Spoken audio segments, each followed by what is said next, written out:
Ready to have your mind blown insane fights, brain-melting twists, and drama that'll steal your heart in a flash? Smash that subscribe button on Manhwa T-Rex now.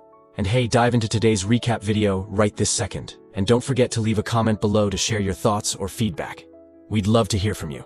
Some people will ascend to become superhumans and thus enjoy the best life has to offer. Others, however, will continue to be controlled by their blood and transform into abominations. In this world, it feels as though everything is destined and resistance becomes futile, as nothing can be changed. If you are abandoned by everyone, the plague will be your constant companion, taking everything you have and leading to the destruction of all you possess. At a certain moment, the protagonist questions what kind of fate this is, realizing that if he does nothing now, that streak of bad luck will never leave him in peace. With this in mind, the boy resisted with all his might and in doing so received a chance to be reborn. He put everything he had on the line after his left arm transformed, deciding to hide among the superhumans. He began to think only of devouring and destroying, seeking to discard all the pain and misfortune of his past. He decides that from now on, he will write his own destiny, and thus the protagonist's journey begins. A year ago, he was still an ordinary human being, but now he has become the Lord of Monsters. This happened around 10 years ago when monster genes began to appear within humans. As soon as these genes awaken in the human body, the person inevitably transforms into a monster. When this occurs, the human brain is overwhelmed by an insatiable hunger and seized by an unknown consciousness from the depths. This is how the protagonist ended up becoming a monster in truth, complicit in the destruction of the entire world. He claims that no one ever believed those who transformed into monsters retained any shred of humanity. Suddenly, a purple lightning bolt strikes the ground. It is a girl who declares that she will handle it. Irritated, she calls the protagonist by his name, Kun. She continues, saying he must not dare let the mutation take over his mind. Quickly, she attacks the monster with her power, questioning whether he is hesitating. The strike, however, seems to have no effect. The monster in question simply continues watching in silence. Surprised, the girl asks if Sing is truly hesitating. Smiling, she remarks that a monster who has lost its mind would not act this way. Shaking his head, the monster thinks that this foolish girl has not given up on him even after he has become this. Suddenly, the monster's expression shifts to something terrifying and he begins to roar. At this moment, he tries to land a punch on the girl, while thinking that even though he's transforming into a monster, she still keeps trying to awaken his human mind. Crying, the girl manages to hold his fists, saying this is good. Joyfully, she says he's finally back. Meanwhile, the monster thinks he's already at his limit. Seeing the monster trembling with his hand on his head, the girl asks Sing to keep it that way, while he thinks he can no longer control his monster self. Yet his companion still smiles as she hasn't given up on him. Unable to control himself, the monster quickly lands a punch.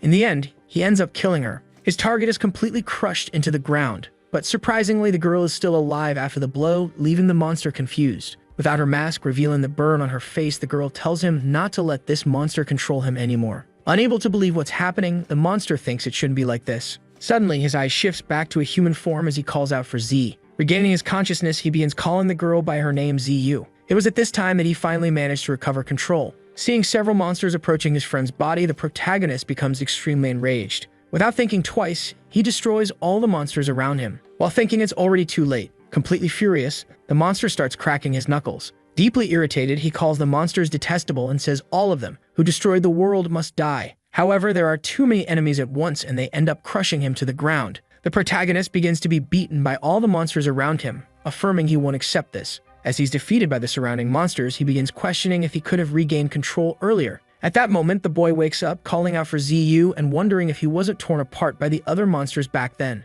That giant monster is now back in human form. Looking in the mirror, he questions whether this is really him. Looking to the side, he notices a bag with wine and some sort of paper. It's a receipt showing that today is June 15, 2025. Shocked, he remembers that today is the 6th day after the university entrance exams and 1 day before his genetic test. Tomorrow is also the day he'll discover that his genome contains the monster gene. Thus, he will have a tracker installed in his body and face discrimination, in addition to being excluded from society as a ticking time bomb. Interrupting his thoughts, the woman in the shower says she can hear him saying other women's names, while the hero thinks he now finally has a new chance in life, even if he can't exactly be called a good guy in the end. But the girl quickly leaves, slamming the door. At this moment, the protagonist's phone starts vibrating. It's several messages from his old friend who had passed away. The girl calls for Xing and says people know he brought a girl to his hotel room for his 18th birthday, and that they must be outside his door. Completely ignoring the context of the message, the protagonist only starts thinking this is fantastic and that he'll truly protect Yu this time around.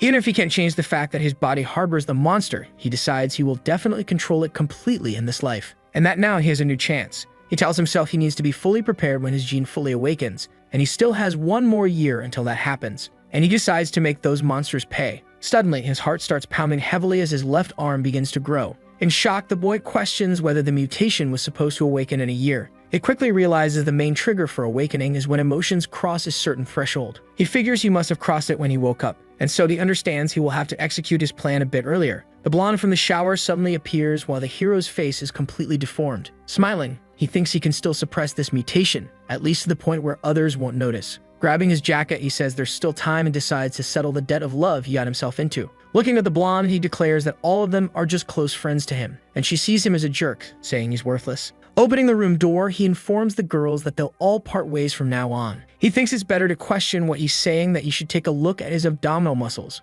Then she states she has waited for him to reach the legal age for a long time. The girls approach the protagonist, saying they should try a little first, and that they all share their love equally. Meanwhile, the hero thinks he has always had a crush on mature mommy types, and that he has found plenty of them like that. As he runs from them, he declares that he is a carrier of anomalies and would definitely kill them all. And that's how he ended things with this kind of conclusion. The pink-haired girl questions what he's saying, noting that she hasn't even tested him yet, while her companion says that even if he is, she wouldn't mind. Now outside, the boy states that all those women are liars. He remembers how, back then, all of them left when they found out he was a transmitter. All except the girl, who is still here waiting for him even now. Approaching him, Zhu comments that she could hear his heart beating for 7 beautiful friends. She then offers him a juice, saying it can heal his nature if he chooses. Xing affirms in his mind that he won't let her have any regrets this time. He then touches her face as she wonders why he's acting so strangely today. Xing leans closer, appearing as though he's about to kiss her, while his friend asks what he's doing. Suddenly, his heart starts beating in that strange way again. Irritated, he begins transforming, thinking that monstrous Jean is getting hungry with anticipation. Curious, his friend asks if he's okay, but the protagonist only says he's hungry, thinking he needs to deal with this first. Suddenly, the boy starts running, telling his friend to wait for him at home and that he'll find her later. Sometime later, Xing is looking at clothes, thinking that according to statistics, about 5% of the population carries the monstrous gene, and that this is one of the reasons society hasn't plunged into chaos, because only those who carry this gene can transform into monsters. He thinks people could save themselves as long as they could control those who eventually turned into monsters. But he concludes that this is just morality, saying that in reality, almost no normal human would be willing to kill anyone carrying those genes. With a serious expression, he says that, apparently, he has found food. Looking at a mask in front of him, he realizes there's likely another mutant attack happening in the commercial district. Suddenly, a crowd of people runs toward him, begging for help. Desperate, they flee from the monsters, shouting not to be eaten. A man runs frantically for his life, wondering why there's a guy standing in the area. As he passes the young man, he begins thinking of a plan to save himself. Without a second thought, he shoves the protagonist, telling him to die in his place. Xing calmly approaches the monster, thinking it's food. Looking back, the boy smiles, realizing he was ignored as the monster likely thought he was one of them. Shocked, the man who threw him to his death begins sweating nervously, wondering what just happened. He asks why the hooded boy wasn't eaten and declares that it's impossible. Meanwhile, the hero recalls another reason society hasn't collapsed. He explains that those who awaken internal powers are being placed in their own special department known as the Extermination Department. Without worrying too much about the commotion, he states that he'll leave it alone as the department starts handling the monsters. The man asks if all the people in the area were safely evacuated, while someone else notes that Link is still inside. At the moment, he's likely facing a rank 2 monster, but Link is a skilled fighter and shouldn't have major issues. Meanwhile, something explodes inside the building. Gravely injured, the boy thinks that losing an arm in exchange for saving 23 children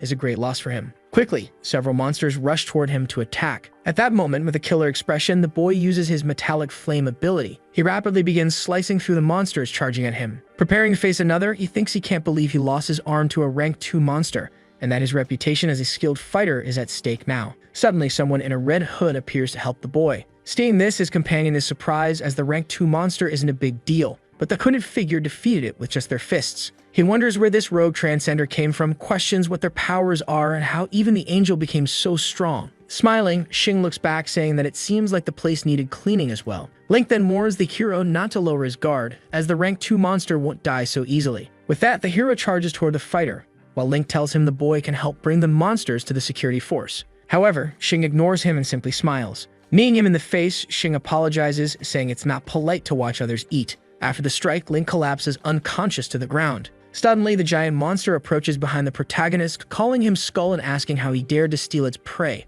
As he turns to defend himself, the hero says it seems the monster misunderstood that part. Showing his mutant arm, he declares to the monster that it is the prey here. Demonstrating immense power, the hero quickly manages to destroy an entire arm of his target. Afterward, he lands a direct punch on the monster's face, and the creature realizes this is the Lord's flame, questioning why the boy possesses it. Laughing, Xing states that the prey likely won't believe this. He explains that he was the monster's master and has the necessary experience to prove it. In shock, the prey asks if it's going to be eaten since they're all of the same kind and argues that they all belong to the king's force. It asks the boy if he intends to take on the king's power. Irritated, the monster calls the boy a traitor, declaring that he must die. And at that moment, several other monsters approach him. As he looks at the monsters, Shin questions what the monster means by the king. He asks if it's referring to the big boss, that terrifying figure, and says it's perfect since he's decided to devour it too. "You must die," the opponent states, warning that the king won't let him go so easily. Meanwhile, from outside the district, one of the men working in containment is surprised, noticing the monsters have become weaker for some reason. He comments that they're no longer as unified as before and argues this makes them easier to handle.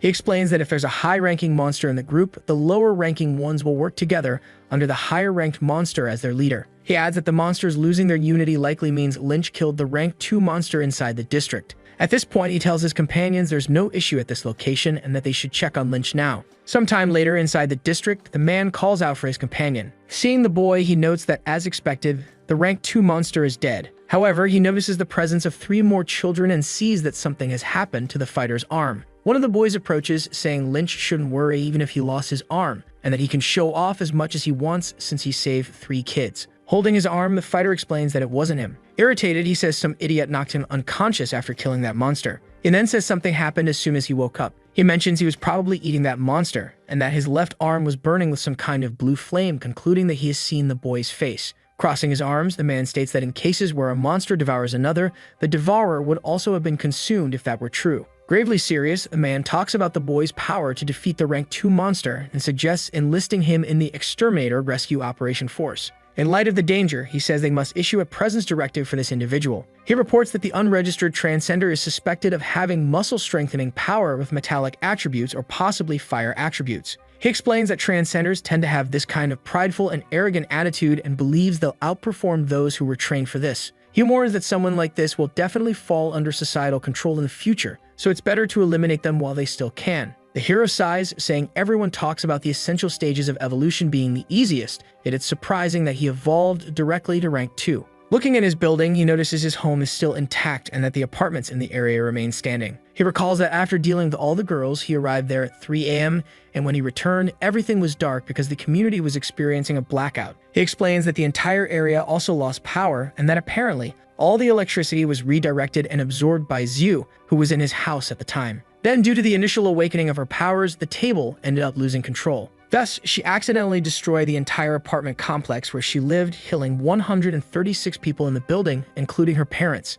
This incident caused severe mental trauma for the girl, along with a scar on her face that never healed. Picking up his phone, the boy notices it's already past 11:30 and that there are about 4 hours left until 3:30. He realizes he has enough time, but upon closer inspection, he notices the streetlights shouldn't be turning off at this time. Confused, he wonders what's happening here. Meanwhile, inside the girl's apartment, Zhu's hand begins to tremble as purple lightning appears. The table becomes extremely confused about what's happening as the lightning strikes her phone. Nervous, she realizes she can't move. Calling out for her father and mother, she says her body feels paralyzed, that she can't move, and she can't even speak loudly. Confused, she wonders if this is what people call an uncontrolled awakening and states that she can feel electricity coursing continuously through her body. Desperate, the girl gently pleads for it to stop trying to take over as she can't control it. Nervous, she realizes that if she loses control now, she could endanger her mother and father. However, she becomes frantic knowing she can't hold it in much longer, so she decides to call for help. She calls out Xing's name, but as she looks ahead, she notices something strange. Hearing her prayers, the hero appears, telling his friend not to worry because he's there now. Surprised, Zhu asks how he got to the top.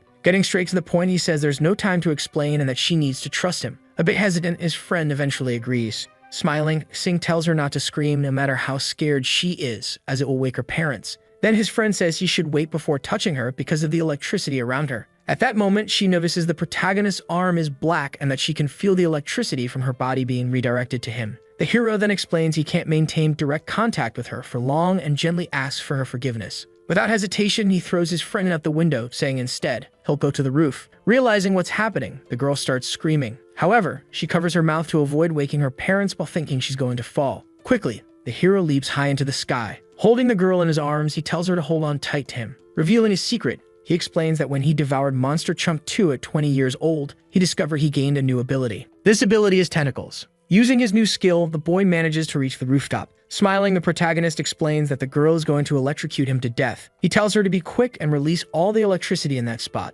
Pointing upward, he says she should release everything toward the sky. Stuttering, his friend simply agrees. Zio begins to release a massive amount of energy. The girl releases all the energy through her mouth toward the heavens, just as the protagonist instructed. Smiling, Xing expresses relief that now those unfortunate events from the previous life won't repeat. When she wakes up, his friend notices how different the boy's hand looks. Explaining, he says he's now transformed into a monster, but is happy because he managed to suppress it to just his left hand. Irritated, Zhu calls him an idiot, saying he shouldn't say that out loud and definitely shouldn't tell anyone. She comments that he'll be in danger once discovered and that he could have come up with an excuse for it. Asking why he's laughing, he says it's serious, so he should stop joking around. However, the hero keeps laughing, saying he'll be honest with her since she asked. Smiling, he says she's the only person in this world he trusts unconditionally. However, Zhu comments that he must say the same thing to his other 7 girlfriends, but even so, he denies it, and she says no one will believe him. Spotting a shooting star, the girl says that even if it is, she won't close her eyes and make a wish with him around. However, the protagonist questions what she's talking about and says it's probably just some genetic research lab. He explains that her power caused a big disturbance, and right now, they're surely trying to find her. Suddenly, an old man in a lab coat appears, saying he needs to locate 2 people on the roof, and one of them is likely the one who unleashed such uncontrollable power. Approaching them, the man says they don't need to worry as they're from the Genetic Research Institute, and asks which one of them released the electricity. Quickly, the girl responds that it was her. The old man then says she did well as being on the rooftop avoided significant damage, and he asks the nurse to give them the transcendent reagent test. With a sharp look, he comments that the boy might have awakened some transcendent power as well, seeing that he was completely unscathed. He then asks for a bit of the girl's blood. Seeing the vial of blood, he questions what kind of divine phenomenon this is. He states he's going blind and that this girl will certainly surpass the record for having the highest percentage of transcendent genes. The nurse is also collecting the boy's blood, while he thinks that she's wasting the precious reagent test on him. The nurse then informs him that he also has transcendent genes, but his reaction appears to be very weak. However, the old man insists on sending his sample to the lab for further testing. Seeing this, the boy is shocked, wondering if the test is defective. After all, as far as he remembers, his body only contains monster genes. But then he recalls devouring the monster that had bitten the exterminator's arm. A thermometer is applied to Kun, and it's explained that he has only 1% transcendent genes in his body. This means he is the person with the lowest percentage of transcendent genes in history. The girl conducting the test says that even though he has few transcendent genes, his body is still very strong. Annoyed, the boy asks if he can put his shirt back on. She says yes. Kun appears more at ease as he managed to gain a small amount of transcendent genes. He wonders if it's because his body is partially monstrous, or because he consumed a monster while absorbing some transcendent flashes. But it doesn't matter, he managed to get some transcendent genes and knows he could obtain more to enter the Nanu institution. He then asks the nurse if he has enough genes to enter the Nanu institution. The nurse says that anyone with transcendent genes can enter and he could as well, adding that she could act as an older sister to help him get into the institution. She encourages him to proceed with the registration process. He decides to thank her. The nurse opens the door and 2 young men approach, saying they heard that the world record for genes in a single person was broken, and that it surpassed 95%. They run off and Kun hears everything. He knows they're talking about Zhu, and while he used to be concerned about his 99% monster-mutated genes, he never realized the chaos Zhu causes. The doctors and nurses observe Zhu and the vast amount of energy she can transmute through her body. They comment that she's a prodigy with 95% transcendent genes. Kun overhears the nurse saying that 90% of the top-ranked transcendents cannot be near her due to the level of electricity she emits. Everyone is quite stunned by Zhu's abilities. She continues releasing more voltage through her body, reaching 1000 V, yet she remains composed. The girl keeps breaking records, even reaching 2000 V. No one can stay near her due to the immense energy she's emitting. They begin to wonder if she's truly human. Even transmuting over 2000 V, she says she doesn't feel anything. Zhu then reaches 3000 V and decides it's better to stop. The doctor asks if she has reached her limit. She says no, but she's tired of emitting so much electricity. The girl says she feels like she might lose control if they continue the test, potentially destroying the entire facility. The doctors and researchers decide to stop the test, noting that 3000 V is the limit she has shown so far and that it's their only reference. Kun introduces himself and asks to enter the facility. He presents himself as Yu's friend, but is denied entry, as the high level of electricity in the environment makes it unsafe. The head of the Fan family appears alongside his son, Fan Sizai. They request entry into the lab to analyze Zhu. Fan Sizai enters the room and talks to Zhu. She asks him not to come closer, as her electricity could burn him. Fang Shizai introduces himself and assures her not to worry, as he also has the power of fire, meaning nothing can burn him. He holds her hands, and she feels a bit startled by the boy. Action-kun then gets irritated by Fang Shizai's approach towards Yu. Shizai's closeness to Yu is then explained. He says that when they enter the school, they will be separated into groups, and that he hopes Yu will join him. The leader of the Fan family then speaks to Shizai. He says that he has to leave things behind to go to another institution. The boy simply nods. Shizai then leaves the place and says he hopes Yu will think about his proposal more carefully. Outside, Shizai tells his uncle that the girl is a genius, as she has 95% transcendent genes, and he wants her in the family. The phone rings. It's someone from the lab. They say they already have Action-kun's test results and that he has only 1% transcendent genes in his body, the lowest historical record for transcendent genes in a body. Uncle Fan evaluates that person with only 1% transcendent genes in their body is just a normal human, and that the institution should not accept Action-kun as a student. Shizai and Action-kun are talking together. They are still at the examination site. Suddenly, someone tries to open the door. It is a nurse who says that Zyu's parents are at the reception. The girl is happy to meet her parents. Before meeting her parents, the girl says she is very happy to share the good news and is very proud to be at the same school as Action-kun again, her childhood friend. She then heads toward her parents. The nurse, big sister, remains in the room, looking downcast. Action-kun then questions what happened. She apologizes to the protagonist and says that his application process was denied. According to the nurse, they said that a person with only 1% transcendent genes is no different from a normal human. The boy questions why, as the nurse had said that anyone, regardless of the percentage with a transcendent gene, could enter. She says that that's what they told her. However, the nurse says she will try to help Action-kun reapply for a spot at the school. She says it doesn't matter if he is rejected again. She would help him try for a spot even 80 times if necessary. The boy then thanks the nurse for her support but says it won't be necessary. Since they chose to keep him away and determined that 1% genes aren't enough to enter the school, the nurse could get into trouble if she tried to help. So he thanks her and says it's not necessary. Lost in thought, Action-kun thinks he will need to use his monster genes to enter the institution. At that moment, the nurse's phone rings.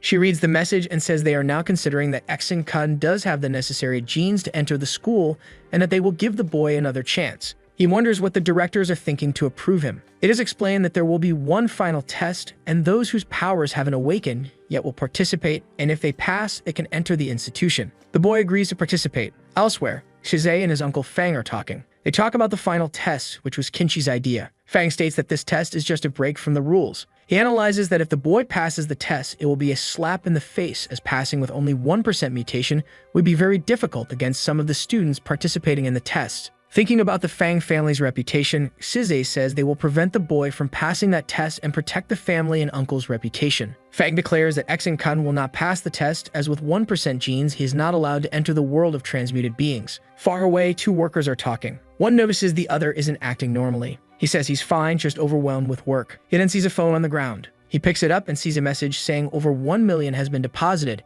which is far more than the value of losing his job. He then goes to talk to his boss and says he doesn't want to continue working for the company. That said, the participants of the final test to enter the school are introduced. Action-kun is presented as a male participant, 1.87 meters tall, with only 1% transcendent genes. They believe the boy has not yet awakened. It is explained that the 10 million deposited is in the account of one of the employees who will try to rig Action-kun's test. The employee then says it's the easiest job of her life and assures her she will indeed manage to deliver the tampered test for Action-kun. Days later, the students prepare for the final test. Action-kun is observed through the cameras in the control room. The researcher then wonders how Action-kun is still present, since it seems he hasn't eaten in days. He appears very thin and frail. They then laugh and say that no one will need to sabotage the boy's test because he will fail on his own. While other people have their energy reserves completely full, Action-kun is extremely hungry. He states that he wants to eat everyone there and that their bodies have some genes that are not yet awakened, which is what he needs. The rules of the final test are announced by the employee who is paid to tamper with Action-kun's test. She then says there are 17 participants.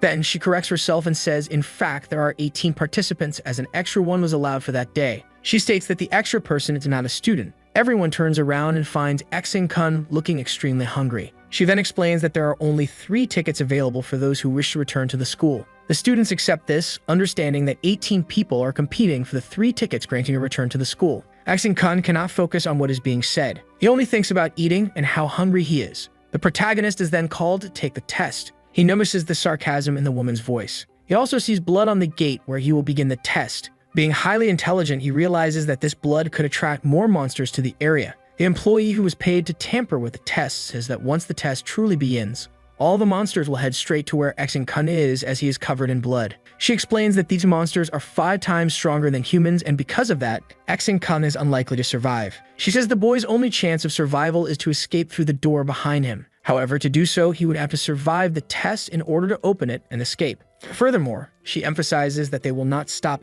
Kun, and if he wishes to quit, he still has time. She turns her back and says he has only 10 seconds to prepare. Confident about what will happen to Kun, the woman then leaves the room. She returns to the control center. Everyone is very attentive to what is happening in the area. She then enters to speak with the boss and says everything is going as planned. They place bets. The boss says he believes Kun will not survive even the first 5 seconds against the monsters near him. The ceiling opens and monsters begin falling to participate in the tests. Sarcastically, the boss and the woman paid to sabotage Kun's test start counting to see how long it will take for the boy to die. The area where Kun is opens its doors. They do not understand why the boy chose to go out and face all those monsters. They wonder if he is trying to die. Unbothered by anything, the boy moves toward the monsters and calls them food. Confidently, Kun says he forgot that the monsters still see him as one of them, as he is a monster himself, and he states he is even hungrier. Observing everything from the command center, the woman who is paid and the boss cannot understand why the monsters are ignoring him. They believe it is because the blood-covered gate is more appealing than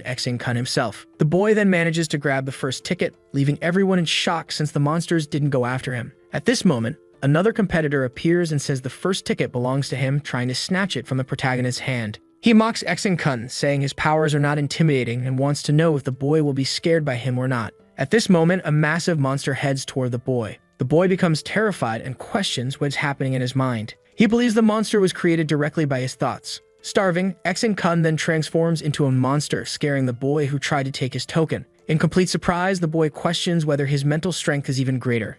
Kun's monsters then come to life, and everyone questions how he looks more like a monster than a human. All the monsters present at the scene move toward the bloodstained cage, completely ignoring the opponents in the center of the battle. After noting the presence of another boy besides Kun on the battlefield, the monsters head toward the blue-haired boy, who is surprised. Kun speaks to the monsters, saying he knows they want to eat the person behind him, but he declares that he is the one truly hungry and wants to eat first. He then feeds on the monster's genes and says that after months he has finally received a substantial meal. At this moment, he thanks his brothers. The monsters revolt against Kun. He asserts that he only ate a little, yet he is being treated as the enemy. In this case, he doesn't understand what's happening. The people in the control room also don't understand why Ying is completely cornered and why the monsters around him are not attacking him. Wu Ying then shouts, calling Kun an idiot, saying he couldn't possibly kill a monster like this, meaning a massive monster. As he speaks, the protagonist attacks the monster, which collapses beside him. Everyone watches in disbelief at what is happening, seeing Kun practically playing with the monsters instead of defending himself as expected. They then realize that Kun indeed has the potential to kill a monster, which shocks everyone. Beyond killing one monster, Kun also defeats another, totaling 2. The blue-haired boy appears perplexed as he doesn't understand anything that's happening. He just wants to enjoy the moment watching Kun kill multiple monsters. He believes the boy is incredibly strong, especially mentally. The person who was bribed to sabotage the protagonist's test cannot comprehend how a simple boy like him could kill monsters in such a manner. Despite everything, the boss tells her not to worry. Participants then join the battlefield. The other students say it's normal to be a bit more aggressive at the beginning of the test. At this moment, Zhang Sheng is introduced. He states that the ticket will not belong to Kun. The blue-haired friend tries to warn Zhang Sheng not to get angry with the hero, explaining that he is a dangerous boy. Irritated, Zhang says he considered Wen one of his greatest allies and feels humiliated by the suggestion that he couldn't stand up to the other boy, even though he's slightly stronger. Wu Wen tries to explain, saying his friend doesn't understand what's happening. However, Zhang Sheng remains firm, claiming they are underestimating his powers. The argument continues between Zhang Sheng and Kun. The monsters then appear on the scene. The boys who are fighting say it's not a problem. They just need to fight and face them. Even so, they continue fighting, determined to confront the monsters and score points. One bald student charges at a monster. At that moment, he is struck and falls, being eliminated from the test, leaving everyone else shocked. At this point, Sheng calls him stupid. Zhang Sheng continues provoking Kun. At this moment, the boy can no longer stand the provocations and charges at his opponent, throwing a powerful punch. The protagonist realizes he is using the wrong hand and that he would kill the boy if he used his left hand. Kun knows his left hand is already completely mutated and that after killing 2 rank 2 monsters, the other hand could also be significantly affected. He also knows his strength is at least 10 times that of a normal human, and if he uses it, he could kill his opponent. Kun understands he cannot kill someone at this moment, so he decides to go easy on the boy, provoking him. He reduces his strength and lands a punch beside the boy's face rather than a full-force blow. At that moment, everyone screams at Zhang Sheng. His sister, Xiao Tao, panics upon seeing her brother fall. The hero then realizes he underestimated himself. He panics, fearing he might have killed the boy. He pleads for Zhang Sheng not to die and to keep breathing. He then asks if anyone else there wants the ticket he had obtained earlier. The boy is hit by the monster introduced as Bao Zi. Another boy grabs him by the collar and asks Xiao for help. Xiao, however, says he cannot go very far as he is quite injured. Kun tells him to go help his companion and offers to pay him 50 coins if necessary. Noticing that the boy wouldn't make things easier, Xiao apologizes and hands the ticket back, saying that the ticket belongs to Kun and that he can keep it. The boy thanks him and leaves. In the control center, no one understands how this happened or why everyone is bowing to the protagonist. The control center then takes action and decides to put even more pressure on the participants, sending monsters numbered 21 through 23. According to the explanation, monsters ranked above 20 are even stronger than rank 1 monsters and could easily kill everyone present. The boss then says not to worry as no one will die, much less Kun. He states that the boy will not die and that probably only his powers will awaken. He goes on to explain that monsters ranked above 20 are in an experimental zone, and the door separating the experimental zone from the other zone has already been opened. The gates open, allowing the monsters to enter the battle zone. As soon as they fall into the battlefield, the monsters begin attacking the people there. According to the control center, it would not be able to use the emergency button if they were eaten by the monsters. The boss then says that all participants were already prepared for death when they decided to participate in this test, so it's normal to expect someone to die and they shouldn't worry. The woman who was bribed to sabotage the boy's test says she cannot allow this and that it would be a death sentence if someone was found in such conditions on the battlefield. The director tells her not to worry, promising her 10 million as payment for the favor and that he would also send her out of the city if she wished. She says she's interested and agrees to take action on the battlefield. Meanwhile, on the battlefield, Kun continues dominating the monsters. No one understands how he manages to do it so easily, controlling all those monsters as if it were no challenge. Zhang Sheng then appears severely injured, especially from a punch to the face. His sister is worried about him, but he refuses to give up. She apologizes to the protagonist for what she caused after saying some things to him. The boy says it's okay and tells her not to worry. The siblings then decide to team up to overcome the protagonist, claiming it's the ultimate challenge. The boy says it's fine as he has already eaten. He then becomes irritated and warns the siblings. The people there look terrified, especially the siblings who didn't expect this. Zhang Sheng, being the eldest, orders Xiao Tao and the other brother to leave the area. He then charges at the monster, shocking everyone, especially Xiao Tao, who continues screaming desperately, thinking his brother is about to die. The monster stomps on Zhang Sheng. They then realize that rank 2 monsters are currently on the battlefield. Kun realizes that someone is trying to sabotage his test as much as possible. Because of this, they are introducing extremely high-level monsters to try to prevent him from passing and entering the school. On the testing field, the characters are attacked by a monster. It's suggested that Xiao Tao stay with the others, given that Zhang Sheng is dead. The girl refuses, claiming her brother isn't entirely dead yet. The nearby people are deeply distressed by what just happened. Xiao Tao then screams in despair as the monster grabs her brother by the legs. He is bleeding profusely. In a desperate act, she begs the monster to release her brother. The monster roars and she falls to the ground in despair, realizing she couldn't achieve what she wanted. Crying, the girl apologizes her brother. She says she thought she could stay with him, but realizes she cannot. At that moment, Kun appears and quickly pulls the girl away from the monster. He says they could still be alive, but they might die together if she continues to stay in that place. He then asks if she is stupid. Xiao Tao remains desperate and inconsolable. She says she won't let the monsters eat her brother.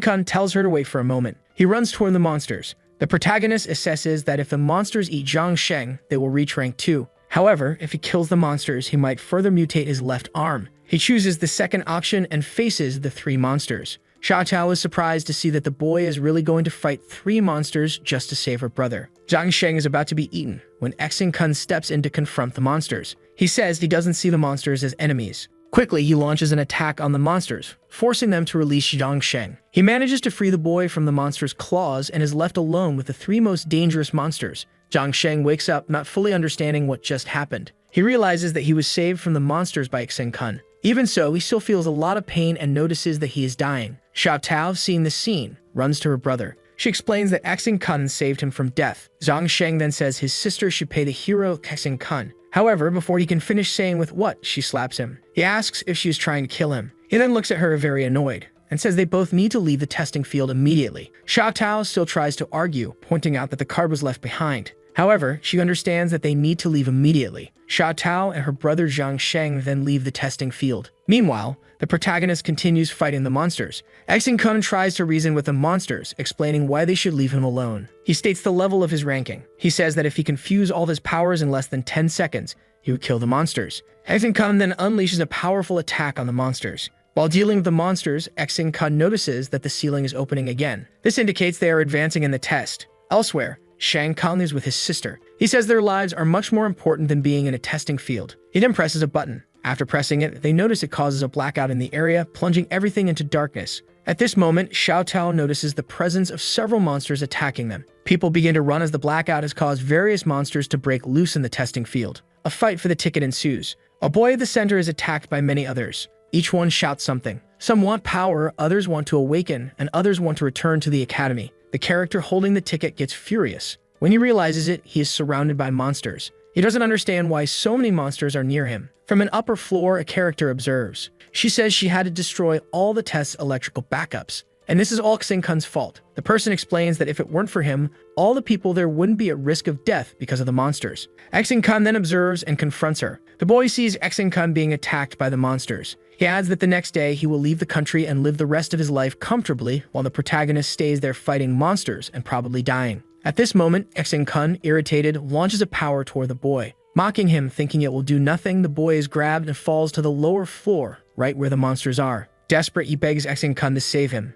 Kun refuses, saying there are too many monsters in the area and that he cannot save all the participants, let alone the boy who had mocked him just moments ago. The protagonist then pushes one of the monsters toward the boy, claiming it was accidental. At that moment, the boy is attacked by even more monsters and dies. The monsters then turn against Kun, calling him a traitor. They accuse Kun of lying to them about his ranking level. They also say that if they had known this earlier, they would have devoured Kun long ago. From afar, in another room, a researcher watches and says he needs to put an end to everything happening on the other floors. He says that the monsters have already eaten more than 30 participants and that this needs to stop. He then walks for the last door connecting to the second level and tries to close it. Once he manages to do so, everything is over. Upon reaching the second level, he notices that the men who were part of the control center are unconscious. He shakes them and demands that they wake up. Confused about what happened, they have no idea why they ended up in that state. Irritated, the boss asks what caused the blackout on the testing field. The control center staff claim they are not at fault for what happened. The boss, increasingly frustrated,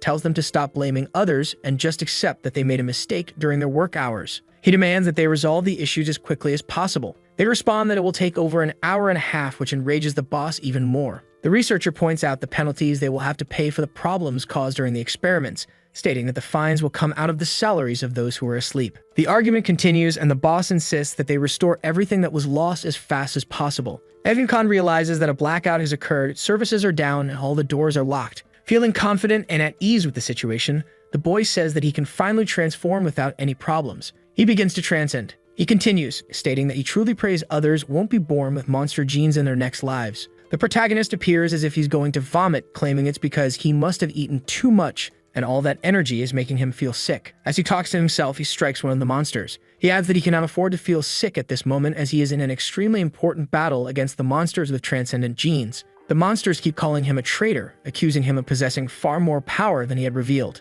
Kun orders the monsters to shut up, explaining that when he mentioned his comrades, he wasn't referring to the monsters, but to the original owners of their bodies. Angrily, he continues, saying that the ones who stole his comrades' bodies were in fact the intruders, the parasites. The protagonist declares that he will destroy them all and force them to call him king. He notices something strange. His left hand begins to show some signs, and he realizes he has enough energy to use all of his transcendent genes to kill the monsters. The boy starts recalling all of his experiences with monsters to figure out the best way to annihilate those present. He knows the monsters are connected to one another and that, to defeat them, he will need to sever their connections. He also understands that if he can locate the monsters, it can also locate him, which could pose a problem in the future. Kun considers various strategies but concludes it might already be too late. Nearby are Xiao Tao and Zhang Sheng, who say that if Kun saved them, he can be considered a great brother or big brother. The nearby men remark that just because they share uncommon interests doesn't mean they can be called great brothers, adding that Zhang Sheng is just an idiot. The group of men near the siblings then attacks Zhang Sheng, causing him to fall to the ground bleeding. They say it's his last chance to remember where the 3 tickets are and continue studying. Xiao Tao panics as she sees her brother being attacked again. The argument continues, and the blonde man fighting Zhang Sheng says it wasn't his idea for him to go and kill monsters,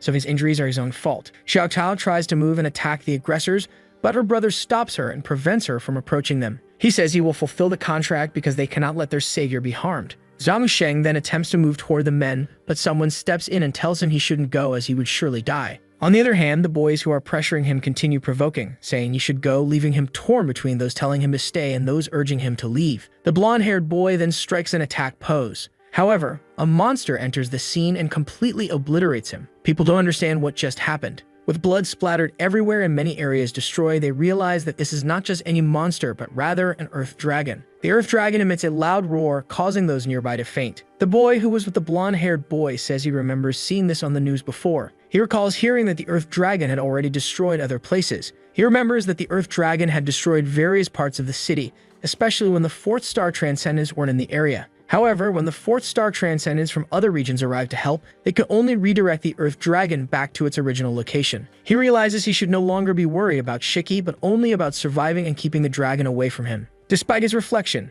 it is too late. He is then killed by the Earth Dragon. Kun appears. Apparently, he managed to connect to the monster system and says he achieved something formidable. He then observes the Earth Dragon's movements. The monster notices his presence and moves toward him. They begin a battle, and Kun tries to control the monster. He realizes that the Earth Dragon is only a tentacle. 2 minutes have passed since everything started. In the waiting area for the guards, several characters are present. They are waiting for the results of the final test to see if they will pass or not. Among the people talking is the girl Zhu. She listens to the opinions of those around her. They are discussing the judgment and the presence of transcendent individuals who can protect themselves and their families. Zhu listens attentively. Lost in thought, she understands that the judgment is already taking place right in front of them. She stands up, approaches the guards, and introduces herself as a student from the Transcendent Academy. She says she feels that something abnormal is happening in the judgment fields. People listen to her and are surprised to realize that something abnormal has indeed occurred. Even the guards question how she knew about it. They try to pretend everything is fine and say that everything is operating as usual. They ask Zhu to return to her seat. Otherwise, she will be forcibly removed. The girl continues, saying that her transcendent power is electricity and that she can sense something unusual is happening. Annoyed, the guards ask her which participant's family she belongs to, given that the area is reserved only for the participants' relatives. At that moment, a loud noise occurs and a red light bursts from the room, causing everyone intense pain. Zhu realizes she was right and that something very strange is happening. At this moment, another blackout occurs. Unfazed by what is happening, Zhu understands that she must enter the testing field. She disregards the guards' orders, pushes past them, and advances. While Zhu tries to find the judgment field, others involve in the field work to restore power and ensure everything is in order as the director instructed. While the repairs are underway, Zhu appears. They are shocked and ask who the girl is, ordering her to leave immediately. She reintroduces herself as a transcendent student of the academy, stating she has 95% transcendent genes. She also reveals her attribute of electricity and says she can help restore the energy in the area. The men become angry, saying it doesn't matter who she is and insisting she leave, arguing that she hasn't even officially joined the academy yet and questioning how she could restore energy there. The girl admits they are right, but at that moment she begins to emit pink lightning. The men working on the repairs notice visible electrical particles in the air. They then question where all that energy is coming from. An electric particle hits one of the guy's fingers, causing pain.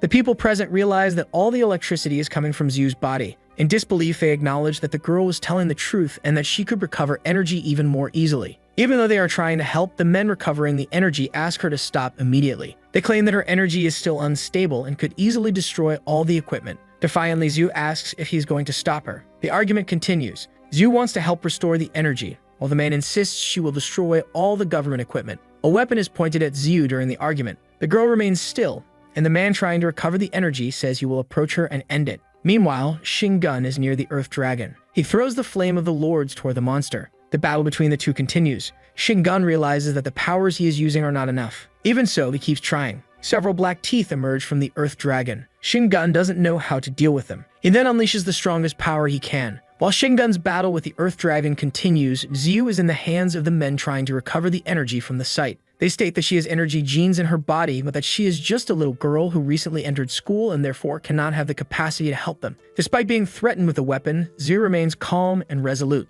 Suddenly, a shot is fired. The guards, scared of what was happening, pull the trigger. Even so, Zhu stays still. The bullets head toward her, but none reach her. She then realizes it wasn't luck. Due to all the electricity circulating around her, she is able to create a magnetic field, which repelled the bullets. With this ability stemming from 95% transcendent genes, it is explained that Xiu is anything but human. The repairmen don't understand how she managed to do this again and avoid the bullets. Xiu then fires her pink energy rays at the men. The weapons and everything in their hands are flung far away. She restores power to the site and tells them that now that energy is back, they must open the door immediately. Meanwhile, on the second floor, they notice something strange is happening downstairs. Both the researcher and the control center staff realize that something isn't going according to plan. Even though the energy has been restored, it wasn't exactly what the boss had requested. With this, he realizes something is really going off script. One of the control center staff says the first thing he will do now, with power back, is to open the gate so everyone can leave. Angrily, the boss asks if he wants to die. At that moment, he presses the button to open the gates.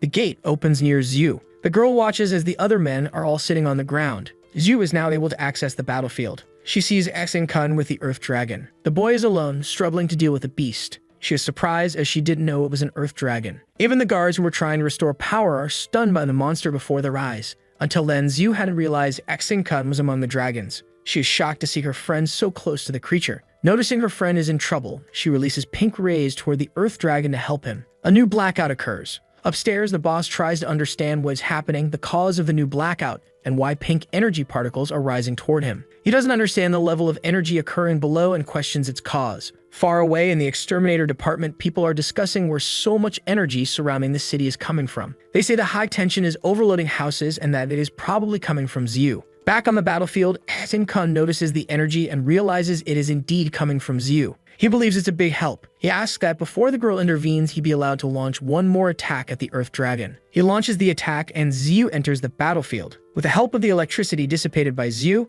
ActionToon manages to escape. The boss simply observes and believes that the people involved must have something to hide. He then considers that the appearance of the Earth Dragon is an incredible stroke of luck for him. The researcher assesses that the exterminators should arrive at the site in 2 to 3 minutes, which is enough time for the Earth Dragon to kill them both without anyone knowing. He then orders the control center team to block the Earth Dragon before the exterminators arrive. The team follows the order. Xiu and ActionToon, who are leaving the area, sense that something is wrong. ActionToon says he will wait a bit longer since the Earth Dragon has blocked everyone there. He understands that the third stage of evolution is even more intense. He then activates an alert signal, and before he realizes it, the researcher is near him, launching a powerful attack. ActionToon shields himself and protects Xiu. The boss is furious at what just happened. He cannot comprehend how ActionToon can handle the Earth Dragon while also dealing with his attack. ActionToon then transcends and begins transforming into a monster. The researcher is shocked to see ActionToon transforming into a monster. He questions what he is witnessing as he didn't know that transcendent abilities could result in such a transformation. They know the 5 primary attributes are metal, water, wood, fire, and earth. Some special evolutions might involve ice or water, but none of these powers result in a monster-like transformation as ActionToon is undergoing. He wonders if the protagonist is truly a transcendent. After much speculation, he declares that he doesn't care what ActionToon is, he will kill him. He tries to throw spells and potions at the protagonist. The boy defends himself with his arm and manages to handle the situation. The boss realizes that ActionToon is indeed a monster and not just an ordinary boy as he once thought. ActionToon then manipulates flames that cause the metal launched at him to melt. The researcher is even more stunned as no monster possesses attributes like ActionToon's. He concludes that ActionToon cannot be just any monster with all these attributes, making him an extraordinarily rare phenomenon. The boss notes there is only one possibility for monsters to have such attributes. In this case, only individuals ranked at level 4 or higher could possess them. He realizes that ActionToon is ranked at the same level. Without hesitation, ActionToon continues launching his powers at the man. The boss remarks that ActionToon doesn't seem human, but rather a complete monster. ActionToon remains aware that he needs only a few more minutes. He knows that when the exterminators arrive, they will undoubtedly kill the Earth Dragon. However, he also knows that if he doesn't handle the situation now, he may never return to this human form and will remain a monster forever. The boss keeps launching powers and tries once more to throw golden medals at the protagonist.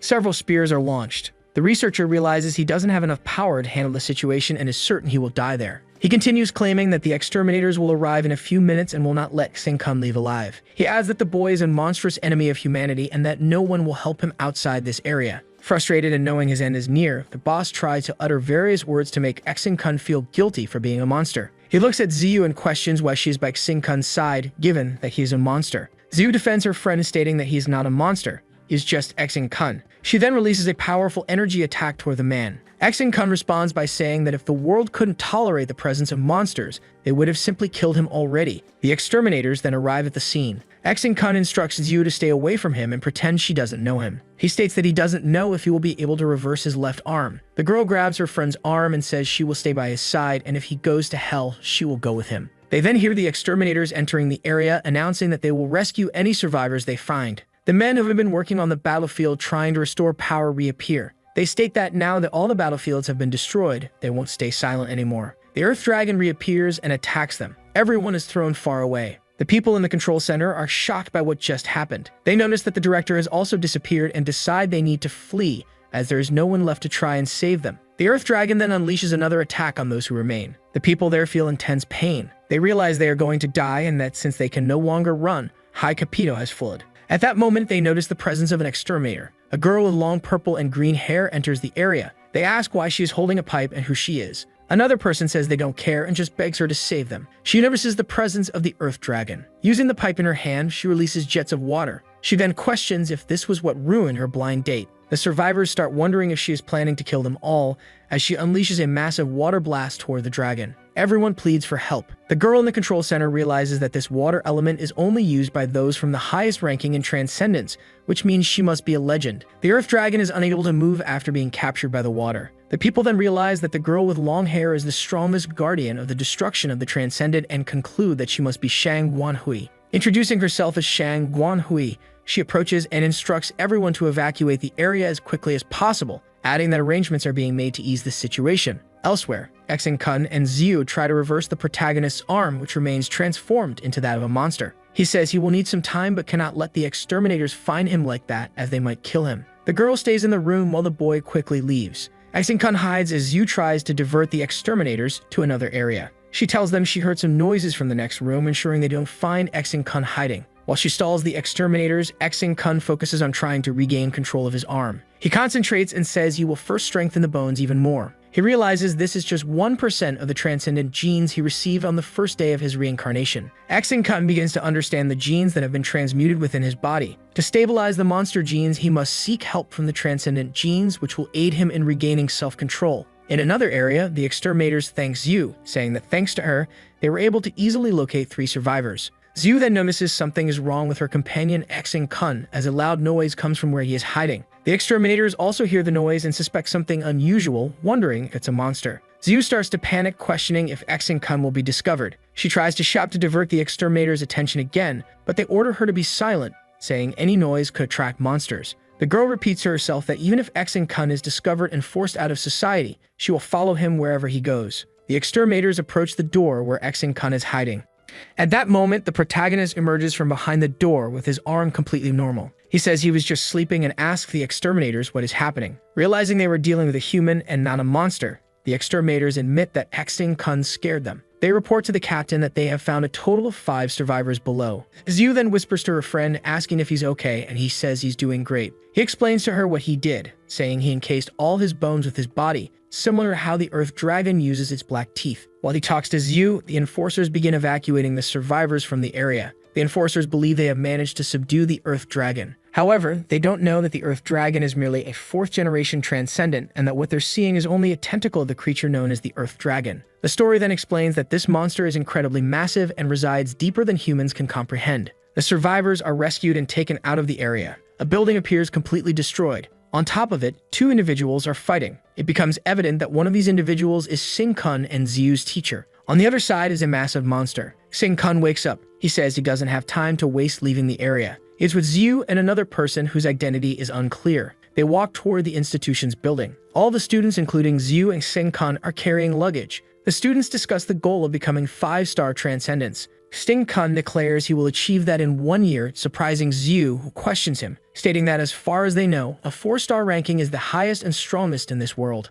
Kun asserts that he must work hard to achieve that rank and that entering the school is a significant step. Zhu says she believes in him and knows he will help her too. She then starts explaining her plan. First, she must partner with a 3-star transcendent within a month. She reveals that she has 95% transcendent genes in her body. While they talk, as siblings, Zhang Sheng and Shang Tao appear, shouting for Big Brother. They claim that it's only thanks to Kun that they're alive and survived the final test. They explain that the school made an exception and rewarded everyone who survived the final test by allowing them to stay enrolled, which is why they remain at the institution. They also express their deep gratitude to Kun for this. Zhu admires him, remarking that he now has several loyal followers. Zhang Sheng then asks who the girl beside him is. He mentions that he always wanted to meet her, but never had the chance since the end of the test. Xing Kun introduces Zhu. They exchange a quick hi. Everyone around is stunned, realizing they are meeting Zhu, the girl famous for her immense energy powers. Additionally, she is renowned for having 95% transcendent genes. Everyone is shocked,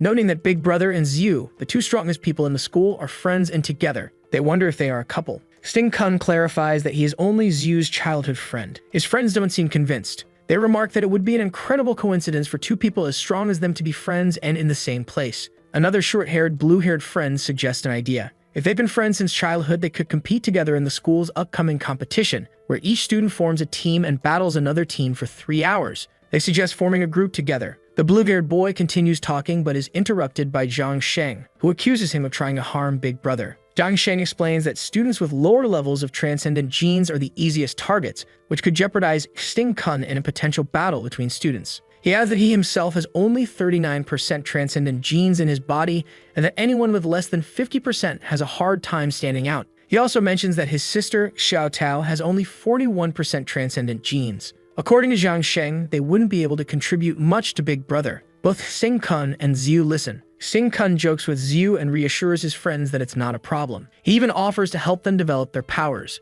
Big Brother agrees and decides to form a team with Xiao Tao, Zhang Sheng, and the blue-haired boy, surprising everyone. The protagonist states that he has no specific reason to form a group, but the only motivation is that he realized how loyal his friends are to one another. Zhang Sheng bursts into tears upon realizing he is included in the same group as Xing Kun and Zhu.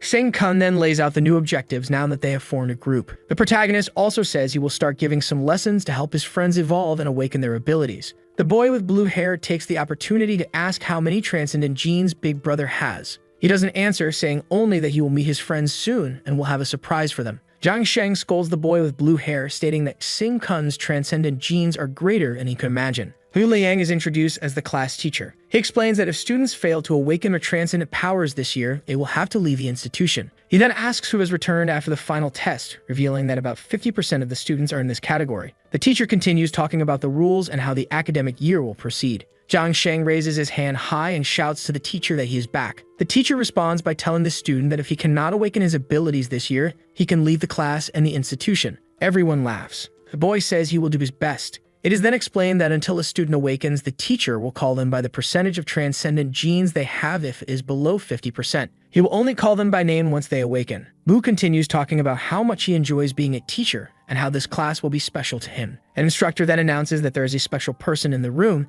as they have only 1% of transcendent genes in their body. Everyone is surprised, as that is incredibly low. He asks the student to introduce themselves. The entire class is shocked, trying to figure out who has only 1% of transcendent genes. Then Big Brother stands up and says he is already awakened, and that his transcendent element is metal. Zhang Sheng is stunned to learn that his friend has only 1% of transcendent genes. The teacher doubts the student's claim and asserts that if he truly has only 1% of transcendent genes, he should take the teacher's place and start teaching. He approaches the teacher in front of the entire class, leaving everyone astonished by his abilities despite having only 1% of transcendent genes. He then begins explaining to the class why he has only 1% and yet was able to awaken. Xing Kun explains the powers of elemental abilities such as wood, water, fire, earth, ice, wind, light, energy, and mental. The students start asking questions, eager to understand how he managed to awaken. Without hesitation, Xing Kun continues explaining how his body works and even gives a demonstration. The teacher then grabs a piece of metal and starts demonstrating what just 1% of transcendent genes can do. Xing Kun and the teacher continue giving examples, referencing other students in the class for comparison. They explain that Shang Wenqi, for instance, can breathe underwater with maybe 1% of transcendent genes. Zhu, on the other hand, can handle at least 3,000 volts of electricity with no problem. The teacher adds that if someone were to have 300% of transcendent genes, they should be called a god. The teacher offers to help Xing Kun, but witnesses the student's incredible ability to attract metal toward him. The teacher realizes that Xing Kun's awakening wasn't just a miracle, but something that happened for a reason. The teacher then says he will teach Xing Kun the difference between 1% and 8%, proceeding to fire various powers at the student. All the students watch the scene in shock at what they are witnessing. The teacher begins to grow tired and disoriented from expending so much power against the student. Meanwhile, Big Brother continues deflecting and defending against the teacher's attacks until, at one point, he says he can't hold on much longer and flies far away, claiming the situation has become excessive. The teacher believes Big Brother lost to him on purpose and doesn't understand why he wouldn't let himself be pushed further. The students are thrilled with the situation and what they just witnessed before their very eyes. The teacher thanks Sing Kung for the demonstration and says that this was the first lesson of the school and the class.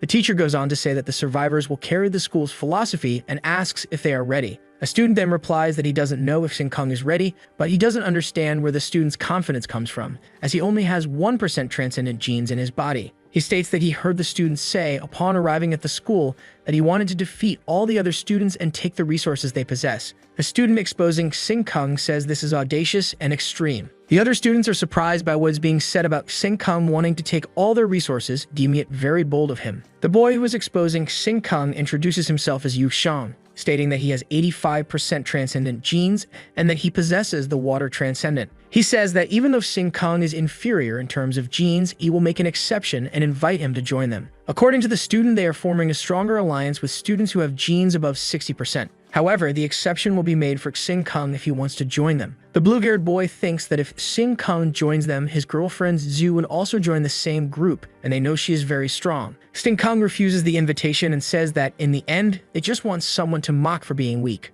The boy then gets irritated and asks who the protagonist thinks he is. He continues to humiliate Sing Kung, stating that he only has 1% transcendent genes in his body and therefore is not qualified to be in a transcendent institution. The blue-haired boy keeps humiliating Sing Kung, asserting that he only passed the final test because Ziyu saved him. Even so, the protagonist seems unfazed despite hearing the harshest insults. The boy with the water power then says he will no longer accept Sing Kung among them, and that regardless, they will form an even stronger alliance. Sing Kung, remaining composed, wishes them good luck and says he will be praying for them. The boy turns his back, visibly annoyed. The teacher then questions why Sing Kung said that, and he replies that there was no specific reason. He was just encouraging him to be honest from now on. The teacher announces that the freshman competition will begin. He tells all students to collect their kits and tokens and mentions that the competition will take place in the forest outside the school. He gives Sing Kung 2 tokens. Outside, the teacher gives the final instructions. He asks the students not to leave the forest. He continues by saying that in 1 hour, everyone should return and that the students' abilities will be evaluated there. He then starts the competition. Zhang Sheng and Xiao Tao say they will join Big Brother, while the blue-haired boy says he won't stay in the group with them. Annoyed, the siblings ask what Wu Wing is thinking by saying that. He replies that he has to prioritize himself and that he imagined Sing Kung had more than 1% transcendent genes in his body. He states that with his own 49%, he is much stronger and will no longer make this exception by joining Sing Kung.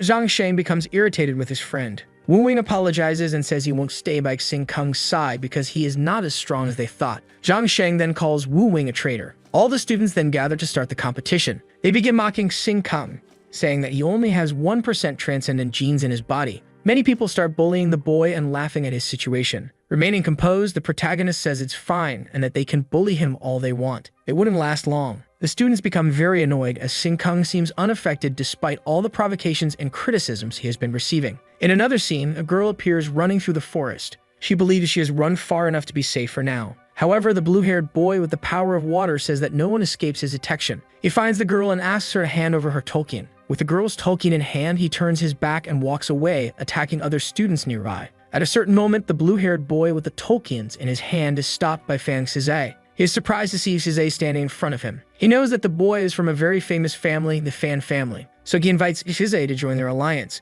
and he affirms that the purple-haired boy is qualified enough to participate in that alliance. He then says it's a coincidence because their thoughts align. According to Shizai, he would also like to form an alliance with the boy. The boy does not easily accept Shizai's invitation, so they engage in a battle. One wields the power of water while the other wields the power of fire. Even so, the water fails to control Shizai's fire, leaving the boy very surprised. The battle among other students continues. The bullying of Sing Kung also continues. The students laugh at his situation of having only 1% of transcended genes in his body. They claim that if it weren't for Ziyu, the boy wouldn't even be there. They then begin to laugh at Ziyu, mocking the powers she possesses. The girl then closes her eyes, begins to focus, and shoots electricity toward her classmates. The blonde-haired boy heading toward the girl says he will stop her. However, a hand stops him. It's Sing Kung's hand preventing the boy from touching Ziyu. The protagonist tells Ziyu she needs to keep better control over her powers. After all, she is taking too long to prepare. She asks for just 1 more minute. the blonde-haired boy tries to confront Sing Kun. However, he realizes that the boy's arm is very strong and wonders if it's made of metal. He then wonders what Xiu meant by saying she needed just one more minute.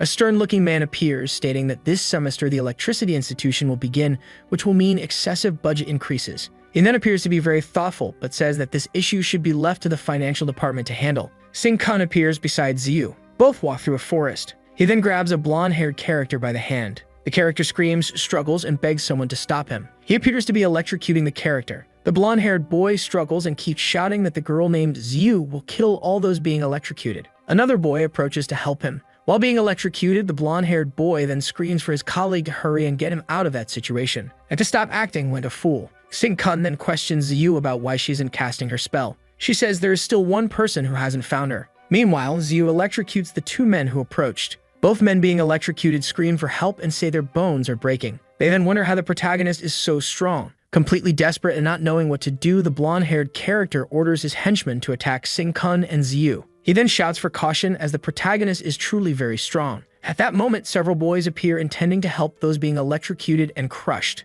They shout that for those who are already awakened, all transcendent abilities should be used. While this happens, Sing Kun asks Xiu who the person she needs to find is. She then says she is looking for a boy named Yu Shang, but it's time not to worry since she has already spread electric particles through the wind. At this moment, a pink lightning bolt is shown emerging among the trees. The girl shouts that she has already found who she is looking for, as this lightning shows where he is. Xiu then grabs her lightning and electrocutes all the boys, leaving them dead on the ground. The protagonist then states he will gather all the tokens from the hands of the dead men and that this will help the girl have even more strength next time. The henchmen who were not affected try to flee, but are warned by Sing Kun that it's useless, as they are all marked with Xiu's static lightning on their bodies and will die. Xiu then directs the lightning storm toward the boys who are fleeing. The pink lightning cuts through the forest, passes through the trees, and illuminates the entire area around it, heading toward the men trying to escape. At this moment, a purple-haired character launches some flames toward another character who appears to be casting ice. The blue-haired boy shouts that he cannot be beaten with just a few flames. Feeling challenged,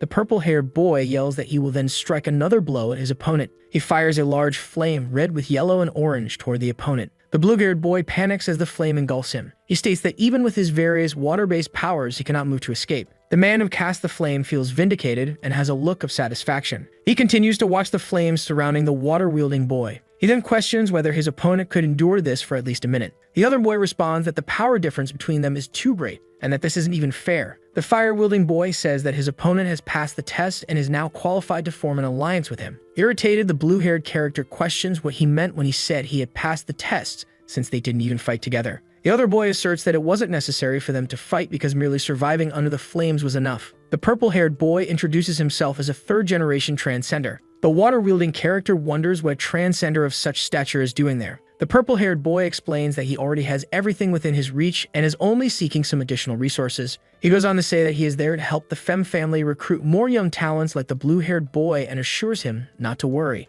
The purple-haired boy extends his hand toward his opponent and explains that he will allow him to grow quickly and on his own terms so that he can eventually conquer the world. Relieved by what just happened, the boy with the water power says he accepts. Elsewhere, Xiu continues unleashing her pink lightning toward her adversaries. Everyone nearby who tried to attack her falls to the ground at that moment. Because of the protagonist's power, the lightning strikes the boys fighting nearby who were using water and fire powers. They look at each other, startled and confused by what's happening. The young man with the water power screams as he is electrocuted. The lightning slices through the sky, which becomes ominously dark. The purple-haired boy is then introduced as Fang Shize. He approaches and realizes that Xiu launched the attack. He then questions the protagonist. Meanwhile, the water-wielding boy says he cannot move. He remains on the ground with his arms raised. He orders Xing, Shang, and Tao to collect all the tokens that have fallen in that area, assuring them not to worry as the affected ones won't be able to move for the next hour. Xing greets Fang Shize and comments that he is unarmed just as he expected. The blue-haired boy continues shouting that the electricity is really powerful. Fang Shize makes another attempt to speak with Xiu, but she responds that she doesn't need to talk to him and will never join his group. The fire-wielding boy then says he has only one thing to tell her,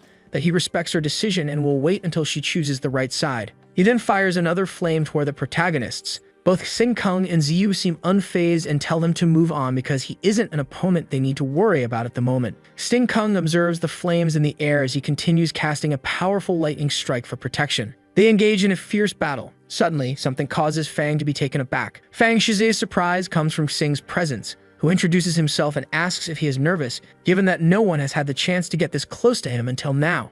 Shizai calls the boy arrogant. Sing-Kang continues challenging Fang Shizai, who keeps sending flames toward the boy. Suddenly, the protagonist is engulfed by a massive flame. Shizai celebrates and says the boy has nowhere to run. The purple-haired boy then launches a massive flame toward Sing-Kang, surprising even his blue-haired friend, who lies on the ground unable to move. A young man who controls water wonders if this is Shizai's true power. Fang tells him not to worry and assures him that he hasn't killed Sing-Kang, adding that he will survive the final test. At this moment, the protagonist emerges from the flames as if by magic and tries to attack Shizai with lightning. The blue-haired young man is shocked and wonders how Sing-Kang managed to escape the flames. Fang Shizai then unleashes thousands of flames toward the protagonist. They continue battling. With flames shaped like hands, the fight becomes even more intense.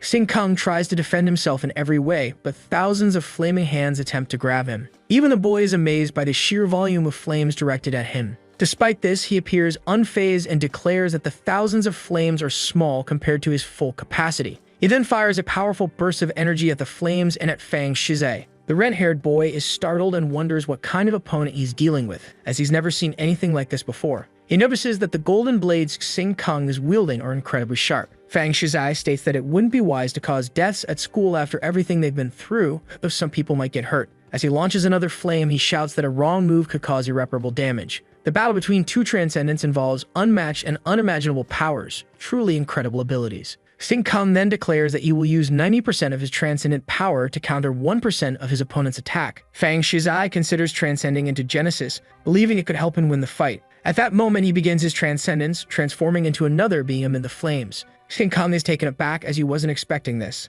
As they process what's happening, they realize that the opponent has fully transcended into Genesis, making him unbelievably stronger than before. Fang Shizai transforms into a short-haired boy with a monocle. Sing-Kang acknowledges that his opponent is truly powerful as he throws himself to the ground. Fang Shizai is puzzled by what's happening. The protagonist congratulates his opponent, admitting that he is strong and acknowledging his strength. At that moment, a teacher appears, announcing that the competition is over and that students must hand over the tokens they've collected so the department can allocate them. The yellow-haired boy, along with his henchmen who were fighting Ziyu, shows up irritated. Sing-Kang, Ziyu, and their companions tease the teacher, claiming to have collected all the tokens and asking if he's still counting. The teacher says it was very bold of Ziyu and Sing-Kang's group and acknowledges that it seems they collected the majority of the tokens. Looking around, the teacher wonders if Shizai still has a token. The boy starts searching but can't find it. He questions where the token went, and suddenly, Sing-Kang explains that while he was fighting Shizai, he found the token on the ground and took it. Shizai becomes angry and tells them not to call him by his name.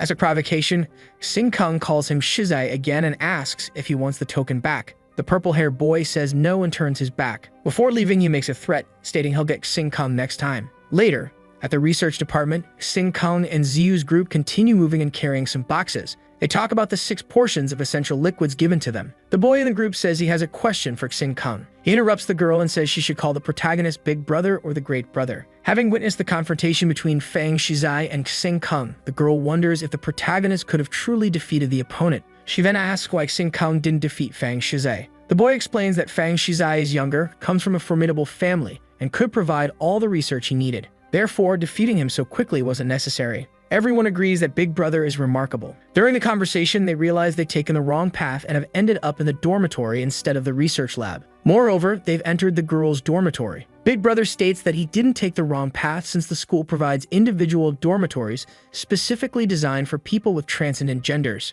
This is an exceptional feature that helps prevent accidents among classmates. The friend insists that it's the girls' dormitory, and more than that, it's Ziyu's dormitory. The girl with him slaps the long-haired boy on the head and says he's quite slow for not understanding what's going on. At that moment, the friend realizes that Ziyu and Sing-Kang are in a relationship. The friends say their goodnights and part ways. Sing-Kang appears quite tired from what just happened and states that he's already told his friends that he and Ziyu are just childhood friends. Nonetheless, he bids them farewell and goes on his way. Ziyu seems quite convinced and remarks that Big Brother is acting a bit differently than before. At night, Sing-Kang and Ziyu continue talking. He explains about the transcendent powers that appeared in the world, how humans began studying these powers, and how they were able to replicate them. The girl listens attentively, understanding what her friend is saying. The protagonist grabs some vials of green power and explains that they are substances used to enhance the vital element consumption in superhumans. He drinks one of the green liquids and says it makes him feel like he's eating monster food. Ziyu silently observes her friend and he comments that even after taking this supplement, he's still hungry.